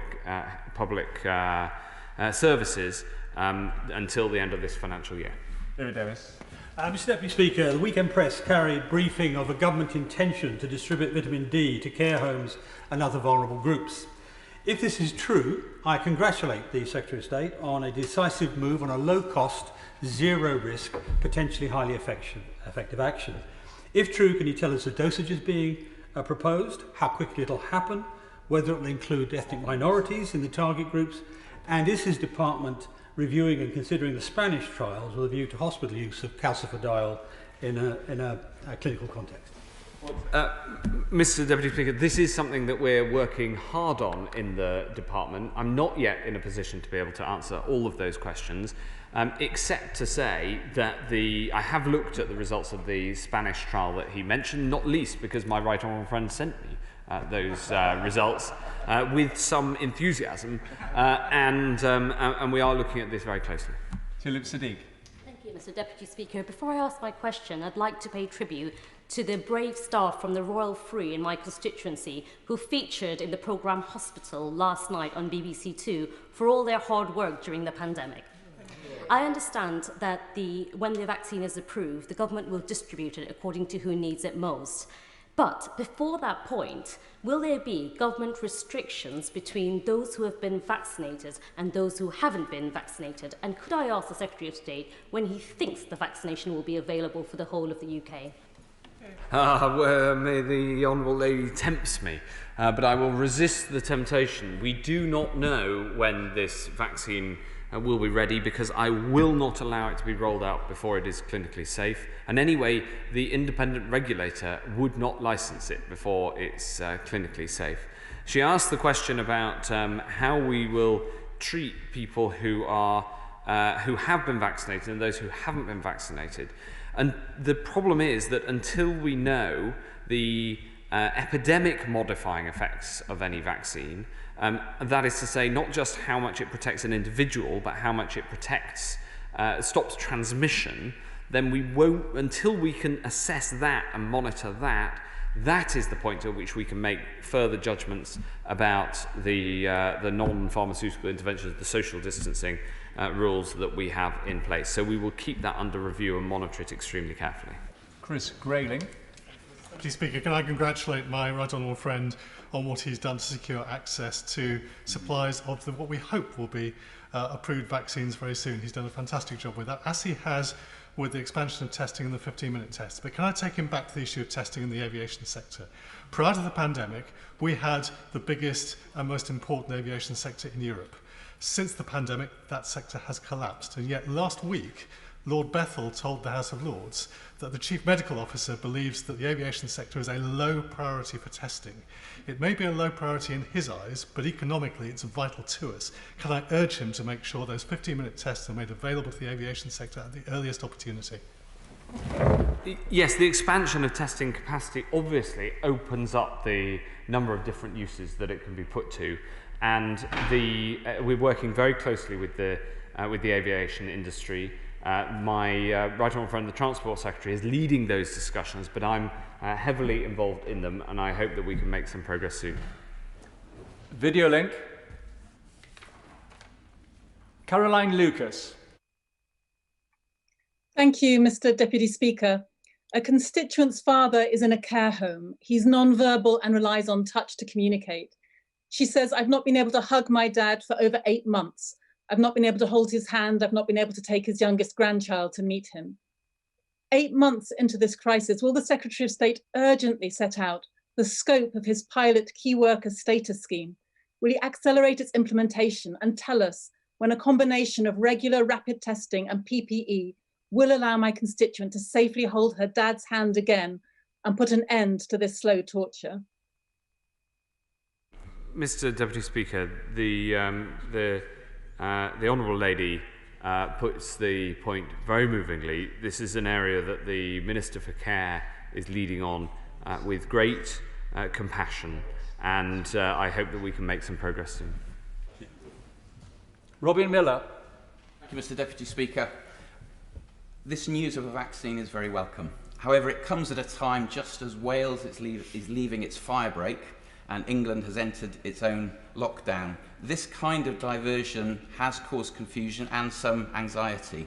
So can my right honourable friend confirm that this vaccine will be available in all parts of the Union? And does he also agree that it's because of the actions that this UK government has taken in things such as the pre-purchase of doses that has given us this access?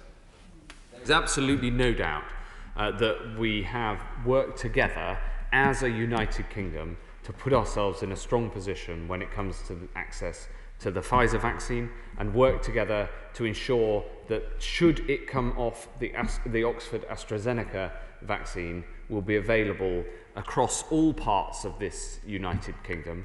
I pay tribute to the work that I anticipate the NHS in Wales will be doing to deliver the shots into arms across Wales, but this is a UK-wide programme and is yet another example of why the UK is so strong when it works together. Barry Gardner. The Secretary of State's aware that priests have been unable to administer the sacrament to those dying in care homes.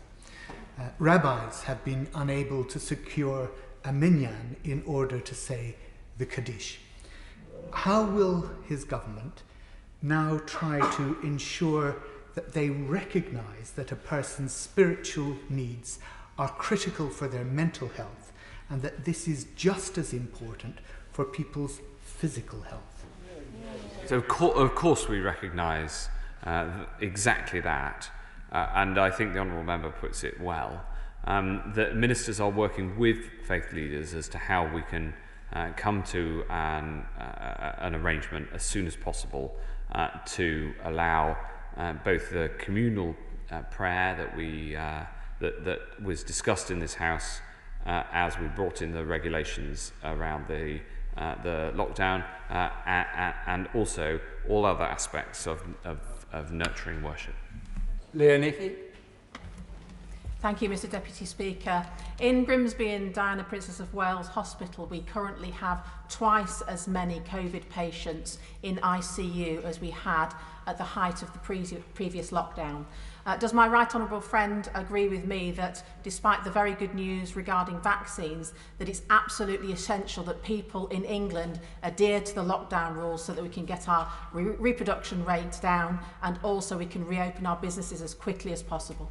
Yes, my honourable friend puts it absolutely right, and it's the reason for the caution that we're showing in government. There's understandable excitement at this news of this vaccine, but we're cautious because the single most important thing is that until we have a vaccine, and we don't have a vaccine yet, until we have a vaccine, people have to follow the rules in order to keep people safe, and that's true across Grimsby and the whole country.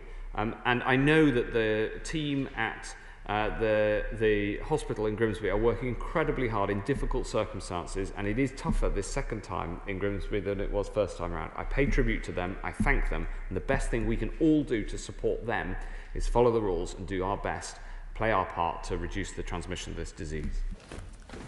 Video link. Gavin Newlands.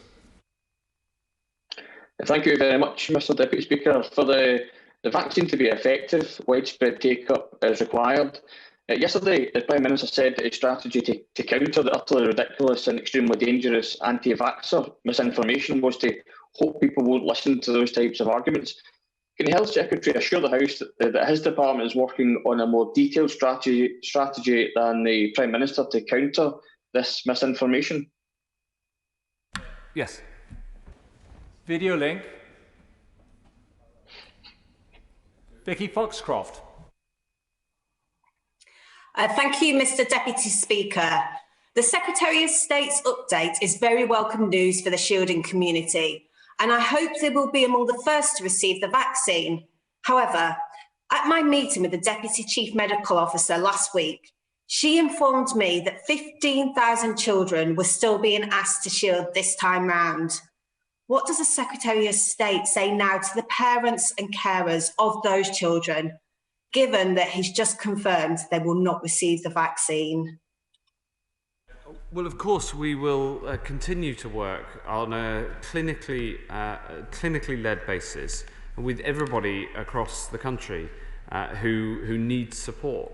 You know, the vaccines were not trialled on children, and it would absolutely be a clinical decision as to how to take this matter forward. I'm very glad that the Honourable Ladies had the opportunity to talk to the Deputy Chief Medical Officer, Jenny Harries, who leads on shielding policy. It's a very important and very sensitive subject.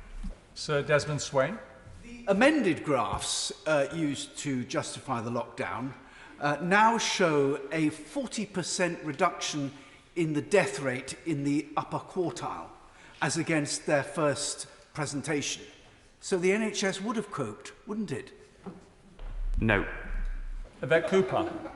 Thanks, Mr Deputy Speaker. Mid Yorkshire Trust now has over 280 COVID patients. That's more than 70% higher than in April, and they have fewer staff in place to cope. They can't use the Harrogate Nightingales because there aren't any spare staff to send there. The staff are doing an amazing job, but I am really worried about the pressure they are under. Will he work urgently with Yorkshire hospitals in order to get them more support and more staff in place over the next couple of weeks when the pressure is likely to be greatest? Yes, of course. We're working with hospitals across Yorkshire, across the whole country, to try to make sure that we have the most capacity available. It's true that the numbers going into hospitals across Yorkshire continues to be far too high, and there's an awful lot of work we need to do. But the most important thing is that we get this virus under control in order to bring that number of admissions down. James Cartledge. Thank you, Mr Deputy Speaker. Can I join others in congratulating my neighbour on ensuring that our country has its share of this very promising RNA vaccine? But on the subject of the previous question and capacity, isn't it the case that one of the key reasons we should be prioritising health and social care staff is not just because we prioritise those who are protecting us, but by ensuring they are first in line for the vaccine should it come forward and be proven safe? That will help to boost hospital capacity at a crucial time of the year. Yes, this is a really important point, that part of the challenge and the reason for having to have a second lockdown was because of NHS capacity. The more that we protect those who work in the NHS, the fewer are not available to work, precisely as the Right Honourable Lady previously said, and the more capacity we have in our NHS. Tim Farron. Thank you, Mr Deputy Speaker. As families begin to dare to hope in the possibility of a vaccine, it is vital that we prioritise mental health, resilience and confidence in learning amongst our young people. And our outdoor education centres in Cumbria and across the country are uniquely equipped and able to help with just that. Yet most of those centres face closure, essentially because the government advice remains against residential school visits, even though outdoor education centres are just as COVID safe as schools. Would the Secretary of State agree to work with the Department for Education to try and change that advice and to make sure the outdoor education centre remains open? I'm very happy to look at this with my right honourable friend, the Education Secretary. This is, of course, a DFE lead, but I'm very happy to do my bit. Thank you, Mr Deputy Speaker. May I warmly congratulate my right honourable friend on the work he's done securing the vaccine. And if I could just bring it back to the here and now, because as he quite rightly says, there's a long way to go on that. What I think has been slightly overlooked in the statement in the Chamber is his announcement of the 10% of lateral flow tests to local areas, and this is very important. Now, my right honourable friend has done an incredible job, Mr Deputy Speaker, of keeping me and other Leeds MPs informed as we've had the crisis move forward, and I'm very, very grateful for that. But could I ask my right honourable friend, and he may not be able to answer this now, but could I ask him to write to me about, does these lateral flow tests going to have an impact on the tiering system, because Leeds numbers are still exceptionally high, but hopefully they will change during the lockdown. So if there is going to be some changes to how the tiering system works, could I ask my friend, if he hasn't got the answers now, whether he could write to me at a later stage, perhaps when it's had some consideration? I will write to my honourable friend on exactly this. The more that we can do to get these infection rates down during lockdown, of course, the easier it will be to get out of it, and places can get out in lower tiers. Rupert Hug. Thank you, Mr Deputy Speaker. Have the bumps from me too.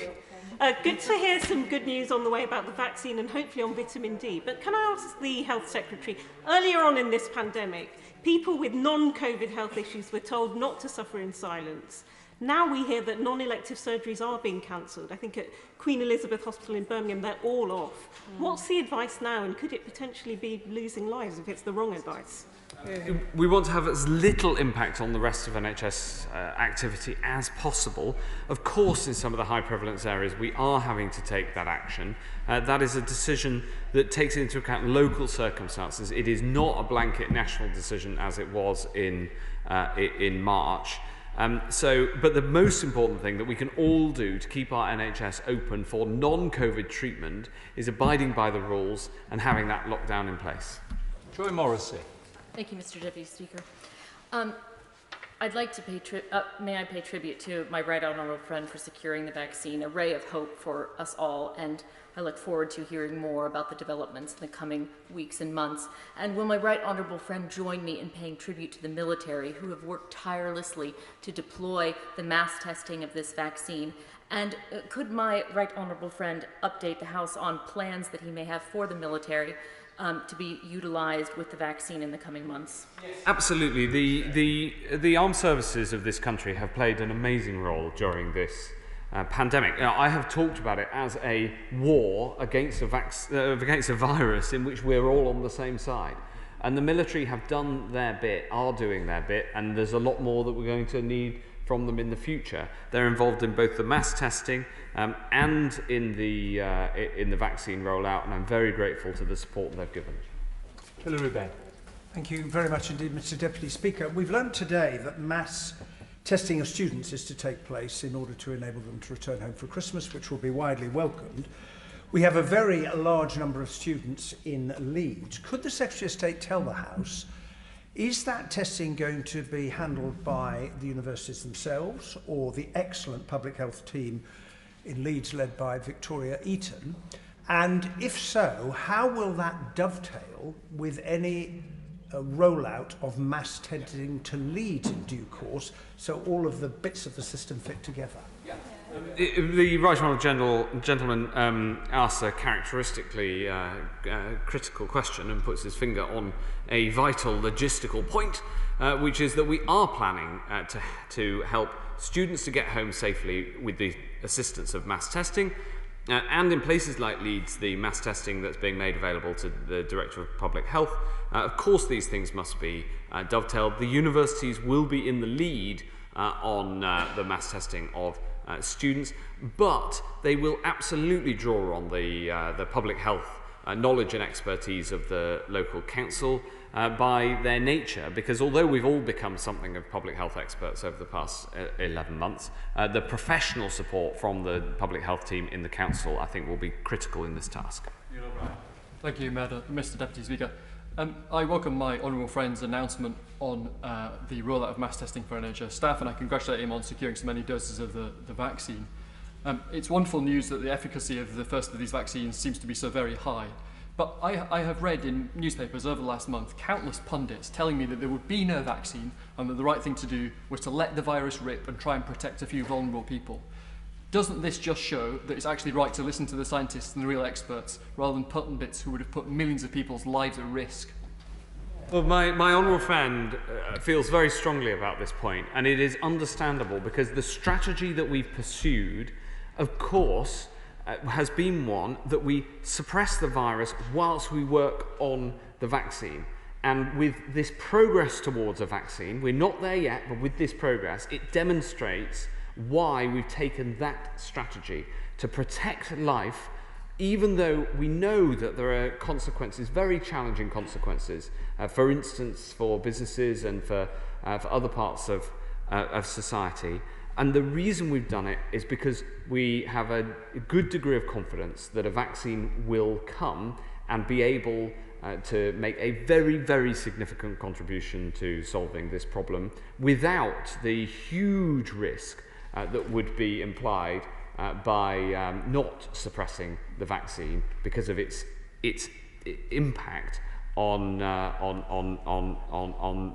taking the lives, especially of the most vulnerable. Video link. Mike Wood.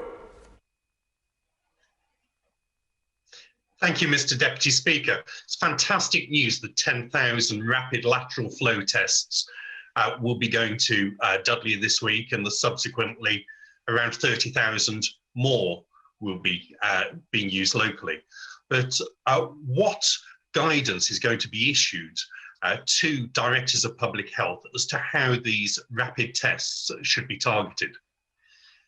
Well, there will be guidance given, and we're engaging directly with directors of public health, and I'll make sure that the team from Stoke and from Liverpool who've been piloting this can have a chance to talk to other directors of public health, including in Dudley. But what I'd also say is we're not putting stringent rules around the use of these tests because we want directors of public health to use them in ways they think will work and are important locally, and then to feed back on the effectiveness of their use so that we can learn and keep learning about this rollout. So we are sending them out with guidelines and with for instance, instructions on how to use them and some of the logistics, but also saying to the directors of public health, use your professional expertise and tell us how you did it and what worked and what didn't, and then we can all learn from each other. Video link. Barbara Keeley. Thank you, Mr. Deputy Speaker. My constituent Kelly Shears is an emergency ambulance care assistant with North West Ambulance Service. And in 2015, she was diagnosed with breast cancer. After treatment, she went into remission and went back to work. During the pandemic, she chose to continue to work on the front line despite her medical history. Now, her yearly checkup and mammogram did not happen in April. And in early October, she was told that not only had her cancer returned, but it has now spread into her bones. Kelly has asked to meet the Secretary of State to discuss the situation now affecting her and thousands of others. But we haven't had a reply to my letter on that sent 3 weeks ago. Will the Secretary of State agree to that request? Yes, of course I will. It's an incredibly important subject. It underlines the fact that by controlling the virus and taking the action to suppress it, we allow the other activity that the NHS needs to do, which is incredibly important, precisely as the Honourable Lady sets out. And so I'd be very happy to meet with her and her constituent and listen very directly to the experience and see what we can do to help. James Sunderland. Mr. Deputy Speaker, Lockdown 2 has been very divisive across the UK, not least in my own constituency of Bracknell. Are there any circumstances in which my right honourable friend might consider early easing of restrictions, perhaps in low infection areas? We always keep the data under review, and we're always looking at what we can do. Our goal is to get out of this lockdown into the tiered system. I think focusing on that and focusing on get the numbers down, because even in Bracknell, where for so long the rate of infection was incredibly low, and we had seen that rise in the rate of infections, and so it is important to get it under control in Bracknell as elsewhere in the country. Video link. Ben Bradshaw. Because of the growing number of COVID patients being treated in hospital, my local NHS would like to use the Exeter Nightingale Hospital for inpatient care, but they don't currently have the staff to do so. So can I ask the Secretary of State, what exactly is the purpose of the Nightingale hospitals when there aren't the doctors and nurses to staff them? Mr. Deputy Speaker, there are of course record numbers of staff in the NHS, and there's been an increase of over 13,000 nurses, for instance, in the last year, and we've had those returners come back into the NHS. In fact, the Honourable Lady from the chair of the Select Committee asked this question. I didn't answer it, so I will now, and I'll answer both together, which is that the Nightingale project, hospitals are incredibly important as additional surge capacity, but part of that surge involves the staff in the NHS having to themselves each look after a higher proportion of patients. That surge is not something we want to put in place unless we have to. And so having the Nightingales there is important. They can be used, in fact, as the Manchester Nightingale currently has patients in it, but it is better for both patients and staff if people can be treated in the existing hospitals, even as we expand the number of staff that are available. Video link. Martin Day. Thank you, Mr. Deputy Speaker. Following the rise in the real living wage, will the government now do the right thing for care workers? as well as for UK government workers on outsourced facilities management contracts, all of whom have worked throughout the pandemic to make workplaces safe and ensure that they are paid the real living wage. I'm absolutely delighted, Mr. Deputy Speaker, that the living wage now means that there's been a sharp rise in the pay of our lowest paid staff right across the country, right across the UK, because we introduced the national living wage. I think it's something this whole House can get behind. It's true in the in social care, as the Honourable Gentleman mentions, and in other professions, and it's something that I'm really proud to have played a part in bringing about. Stephen Crabb. Thank you, Mr. Deputy Speaker.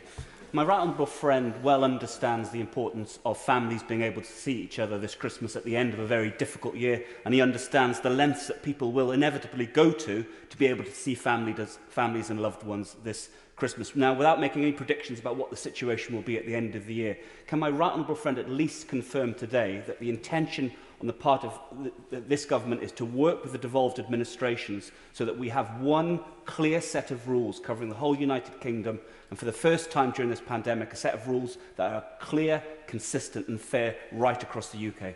I really hope that the talks that are underway can come to a set of principles and set of rules across the UK for Christmas. So many people travel across the UK, including to and from Wales over the Christmas period, even more so than in the rest of the year, and I hope we can bring this to fruition. Stephanie Peacock. Thank you, Mr. Deputy Speaker. Last week, the Prime Minister said that not enough people are self-isolating when asked to. Does the Secretary of State accept this might be because if you are traced by the COVID app, you are not entitled to the same financial support as if you receive a phone call? Well, we are working on ways to ensure that those who are traced through the app also get support. The challenge is that the app is, by its nature and by design principles that our friends and colleagues in the tech industry insisted on, it is anonymous, and therefore translating an anonymous system on the app into an identified payment is a challenging process that we're working through. Lockhart. Deputy Speaker, and can I thank the Secretary of State for his efforts with regards to a vaccine and for his commitment on equal distribution throughout the Union. Nurses and care workers in my constituency daily are in the front line in the fight against COVID, putting themselves and their families at increased risk whilst trying to save and protect us and the NHS. They too will play a key role in the administering of a vaccine in the very near future. Would the Secretary of State agree with me that the pay nurses receive falls short of what it ought to be given the skilled and responsible nature of the role? And would he agree with me that a pay rise is due for UK nurses? Madam Deputy Speaker, happy birthday. Mr. Deputy Speaker, I understand the question that the Honourable Lady is asking on behalf of her constituents. I pay tribute to my opposite number in Northern Ireland, Robin Swan, and because it is a devolved matter, I hope that she'll understand if I'm going to allow him the discretion to provide an answer to that question rather than answer on his behalf. Cat Smith. Thank you, Mr. Deputy Speaker. Students and their families across the country will be very pleased with the news that students are to be offered COVID tests as early as the 30th of November to ensure they can go back for Christmas. Subsequent to the Secretary of State's answer to my honourable friend to Leeds Central, can I ask whether or not similar arrangements will be put in place in January so students can then return to study in the new year? One step at a time. Thanks for asking. Video link. Julian Sturdy. Thank you, Mr. Deputy Speaker, and can I welcome the rollout of the mass testing and the vaccine update. Very positive news and offers the hope the country needs to get back to the normality as quickly as possible. But can I ask the Secretary of State, given the unique challenges of the infection control in university cities and what is touched on already, will the wider rollout of mass testing be available across university cities like York for the whole population? Yes, the rollout and the 10% of population per week availability of lateral flow tests is available to Directors of Public Health right across the country. And if that hasn't already been organised with York, I would urge the Director of Public Health in York to come forward and work with the team to make that happen. Clive Evan. Mr. Speaker, the Secretary of State recognised in his statement that the task will be vast of 40 million doses, and he has also said that he's got orders for 300 million further doses. How far away are we from those further doses coming on board, and doesn't that make that a very huge task to undertake at local level? So what's the involvement of local government in terms of coordinating this? Yes. It will be a huge task, and the NHS is leading on it, and of course the NHS reaches all parts of this country. In terms of the flow of the future doses that we've secured, the only one that is in immediate prospect is AstraZeneca, and we hope to be able to hear the sorts of results. It would be wonderful to hear the same sorts of results that we heard from Pfizer yesterday for AstraZeneca soon. After that, it is next summer before the next vaccine candidate comes on stream. And so the focus of the rollout plan at the moment is on delivering the Pfizer and the AstraZeneca projects if they pass the safety test. Caroline next. Mr. Deputy Speaker, my right honourable friend is absolutely right to prioritise those working in the health sector for the rollout of the vaccine. But will he also consider the important role that those working in the teaching profession and in childcare play? Because by them being in work, it enables children to be in school or in care, and therefore allows their parents to be economically active. I absolutely, of course, understand that the importance of that. I mean, hence having protected education and kept schools open as much as possible, and through this second peak. And in fact, I pay tribute to schools who have, in very, very large part, stayed open. Some children have had to go home, and we're looking to see how we can use testing to reduce the need for children in bubbles to have to isolate if an index case has test positive in a school. Video link. Pauline Latham. Thank you, Mr. Deputy Speaker.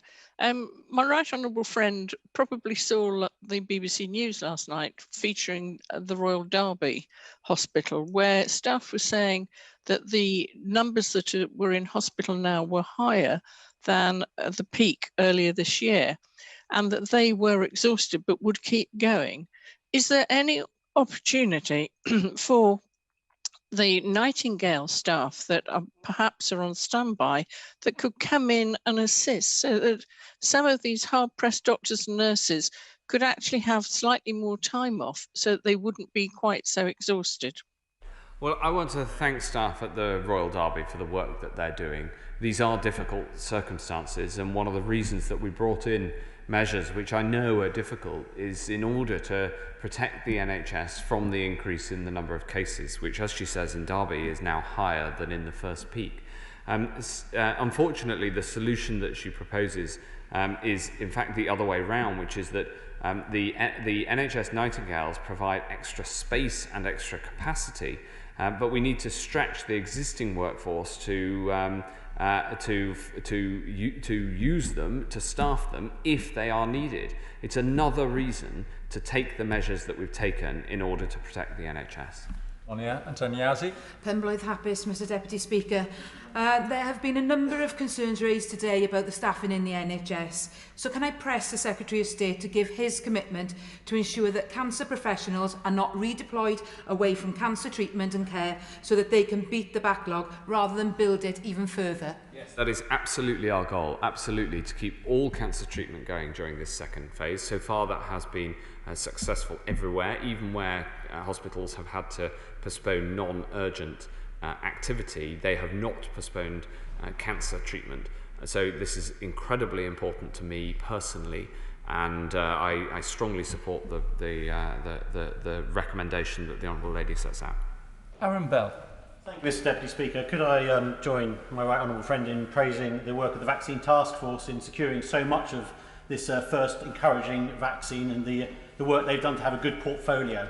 If I could turn to the joint inquiry of the Science and Technology and Health Committee, which met this morning. We considered test and trace, but it seems to me one of the key parts is the third part, the isolation part. This 20% figure has been bandied about, but Baroness Harding was able to give us a preliminary figure of 54% of people who did manage to observe staying at home.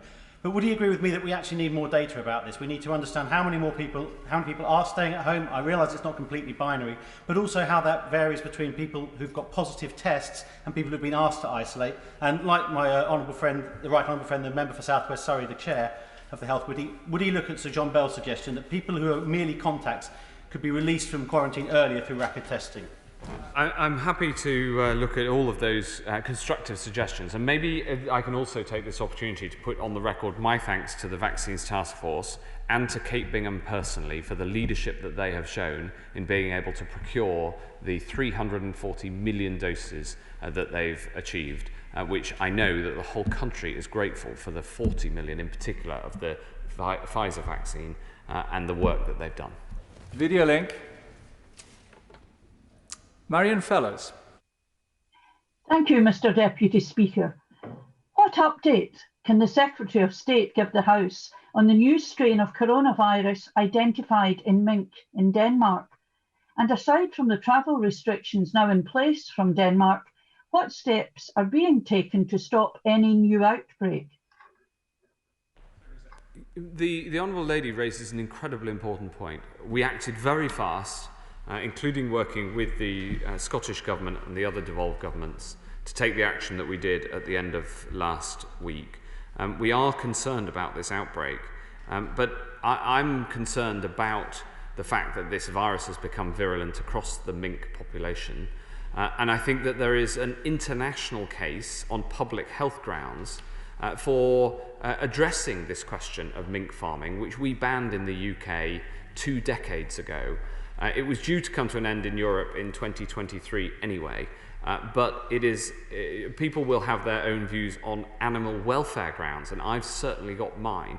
But clearly on global public health grounds, there is a case to do everything we can to stop the retransmission of this virus into an animal population and then back again, which can lead to these sorts of mutations that we've seen. We'll do everything we can to keep people safe. I just also should put on the record, Mr Deputy Speaker, if you may indulge me, my thanks and admiration of the government of Denmark, who have responded to this also very quickly. Our actions are in no way shouldn't be interpreted as a criticism of the Danish government, who have acted very fast. It's a painful economic decision that they've taken very swiftly to cull their mink population.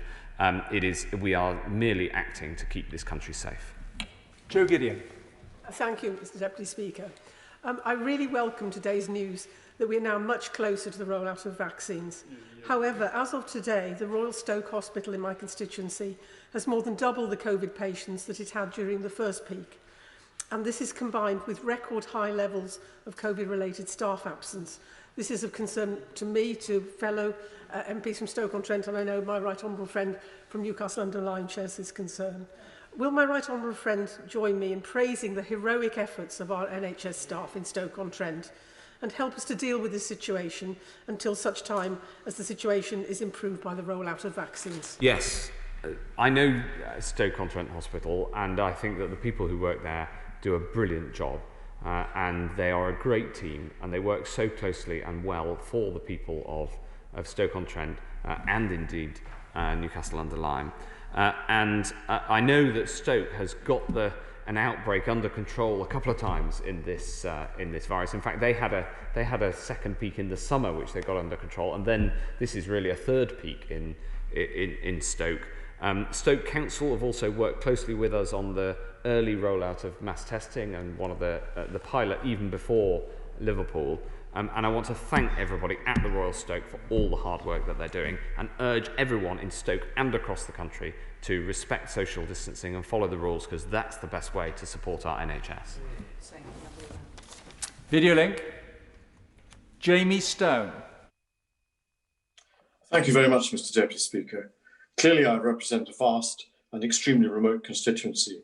In my constituency, there are groups of elderly people who are potentially very vulnerable to the COVID virus. Could I ask the Secretary of State, when he talks to the Scottish Government, to make sure that these people are reached out to with the vaccine, because it would be too bad if one part of Scotland was to lose out against another as the vaccine is rolled out? Yes, our principle is to roll out the vaccine across the whole of the UK according to clinical need, and that's what we should do. Matt Vickers. Thank you, Mr. Deputy Speaker. Teesside Dementia Links is an amazing charity run by some of the most inspiring people I've ever met. They deliver support to families and individuals dealing with dementia and have told me of some of the pain suffered by so many in our care homes, unable to see loved ones. I welcome the recent guidance and would like to ask my right honourable friend if he'll continue to do everything he can to ensure that we can safely and meaningfully reunite families. I really do. And, you know, I'm a fan of new technology, Mr. Deputy Speaker. I'm not going to deny it. But the reason I'm a fan is because it can help improve people's lives. And this is one example. New technology, testing technology, quite intricate biochemistry, will help to enable people to see their loved ones in care homes. And I can't think of a better example of how new technology can really help improve people's lives. And I can't wait to see it happen. I'd like to thank the Secretary of State for his statement today and answering questions to 55 members of Parliament. Thank you very much. We'll move on to the 10-minute rule motion and then we'll suspend for 3 minutes.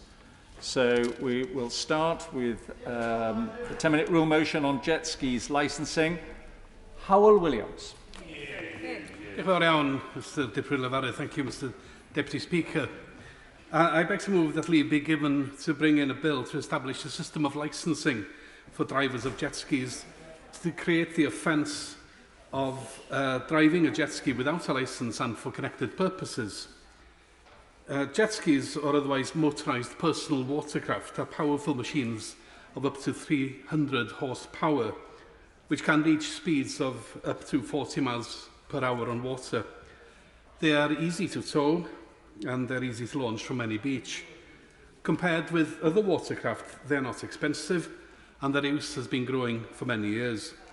I have been told that this year sales of jet skis locally in my constituency and in Gwynedd are up by 30%. I think that honourable members will be surprised to hear that in the UK anyone can use a jet ski. No licence is required.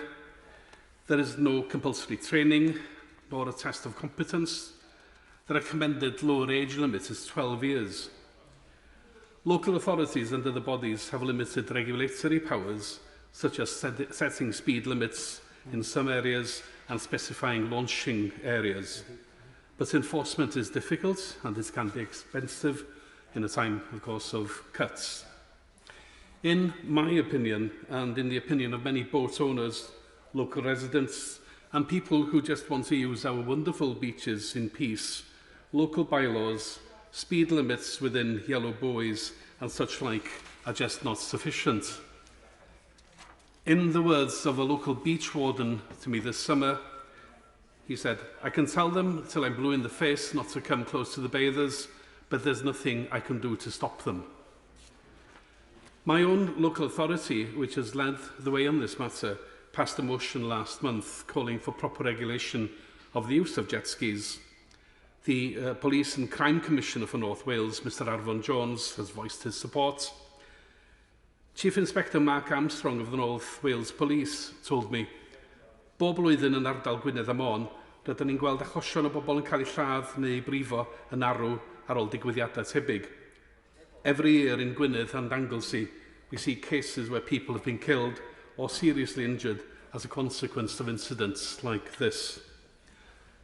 Current regulatory measures are useful, but cannot be a substitute for what is really needed, and that is a proper licensing system with training and a test of competence and proportionate enforcement properly funded.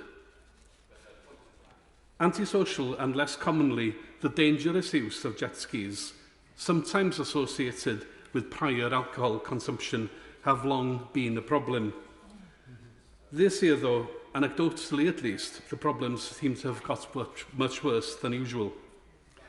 Perhaps because of COVID, more people have taken their holidays in the UK, and their jet skis, of course, are easy to tow and easy to launch. But this is not a short-term problem. My predecessor, now Lord David Wigley, campaigned for legislation after a tragic jet ski accident in our Carnarvon constituency over a generation ago. It is significant, Mr Deputy Speaker, that the current House of Commons library paper on jet skis dates from 2010. The majority of jet ski users are, I'm sure, both responsible and law-abiding. There are also responsible commercial users who quite reasonably don't want to be burdened with extra regulation. And proper quality training is available, for example, from the Royal Yacht Association. And I am particularly grateful to Mr Howard Pidding from the RYA for his briefing on the matter. He details the work that a number of organisations are already doing to enhance the safety and encourage the responsible use of jet skis. This includes the RYA Personal Watercraft Proficiency Course, a guide to effective management schemes, advice and signage, and safety videos in collaboration with the RNLI. He says that improved communication and education will reduce incidents, and I am sure that he is correct. And there are also considerations about the liberty of all to use our waters, our freedom of the seas, which is very dear to many, many people. This bill, though, does not aim for a general system of regulation of all marine leisure use. It is to address the special case of jet skis. Tragically, this summer, we again had fatalities on the shores of Gwynedd associated with the use of jet skis.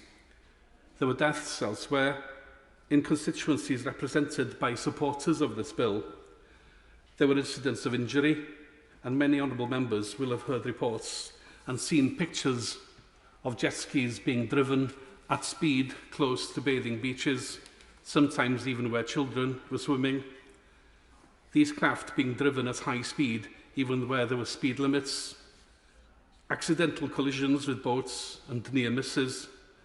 Disturbance of people fishing from the shore, such as in my hometown of Carnarvon, such as at Dock Victoria, and of jet ski drivers intruding into nature reserves. There have been incidents of aggressive and threatening use. Only this morning, I was sent a picture of a jet ski on the Menai Straits, performing a very tight circle around a lone kayaker. Just one other example will suffice, Mr Deputy Speaker. Yesterday, I received a video of an incident on the 21st of September from someone I will not name for reasons that will become obvious. The video is just 10 seconds long, and it is a shame, Mr Deputy Speaker, with all these screens around us, that I cannot play it here in the chamber for 10 of your seconds. The person who took it was on what looks to me like a paddleboard, a little outside the Yellow Buoys area. He describes the circumstances like this. The jet skier was in a party of people, including a couple of youths, who were all taking turns on the jet ski. They were pulling high-speed stunts within the Yellow Buoy restriction zone. There was nearly an accident with some young swimmers.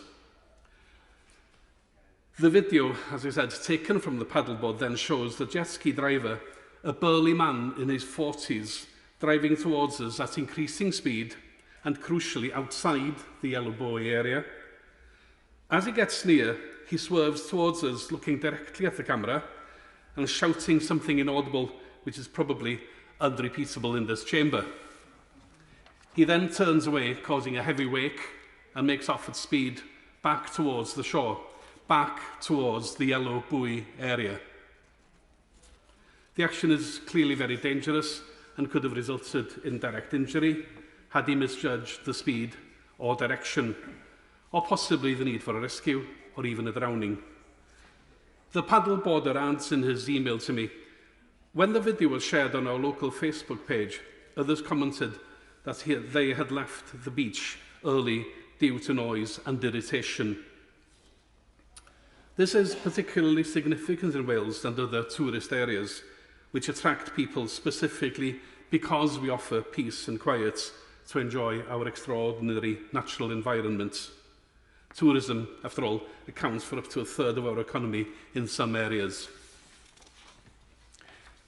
Mr. Deputy Speaker, the UK is the only state in Europe without a licensing system, and there is a long list of other countries around the world which control their use. Now, the Department of Transport propose to bring forward consultation on draft legislation that will consider bringing personal watercraft within the definition of a ship for the purposes of the Merchant Shipping Act. Now, I'm not against this, and it would possibly catch the burly gentleman that I described earlier. It might deter some irresponsible users, but I believe that it is not a substitute for proper regulation. Mr. Deputy Speaker, lawmaking is a long, slow grind, even without Brexit and COVID clogging up the works. But the overwhelming support I've had on jet skis, with not a single person against, will, I hope, persuade the government to act with a proper licensing system. It cannot come too soon. Thank you. I've had no indication that any member wishes to speak against the 10-minute rule motion, so I will therefore pose the question. The question is that the honourable member have leave to bring in the bill. As many as of that opinion say aye. Aye. Contrary no. I think the ayes have it. The ayes have it. Who will prepare and bring in the bill? Right Honourable Liz Saville-Roberts, Ben Lake, the Right Honourable Sir Roger Gale, Geraint Davies, Paul Maynard, Jim Shannon, Tim Farron, Pete Wishart, Sir David Amis, Claire Hanna, and myself, sir. Howell Williams. Jet skis licensing bill. Second reading what day? February the 5th, 2021, Mr. Speaker. Deputy Speaker, rather. 2021. Thank you very much. We will now suspend for 3 minutes, and if we can have sanitisers on the dispatch boxes, please, during that period of time. Thank you. Please leave with caution. Order.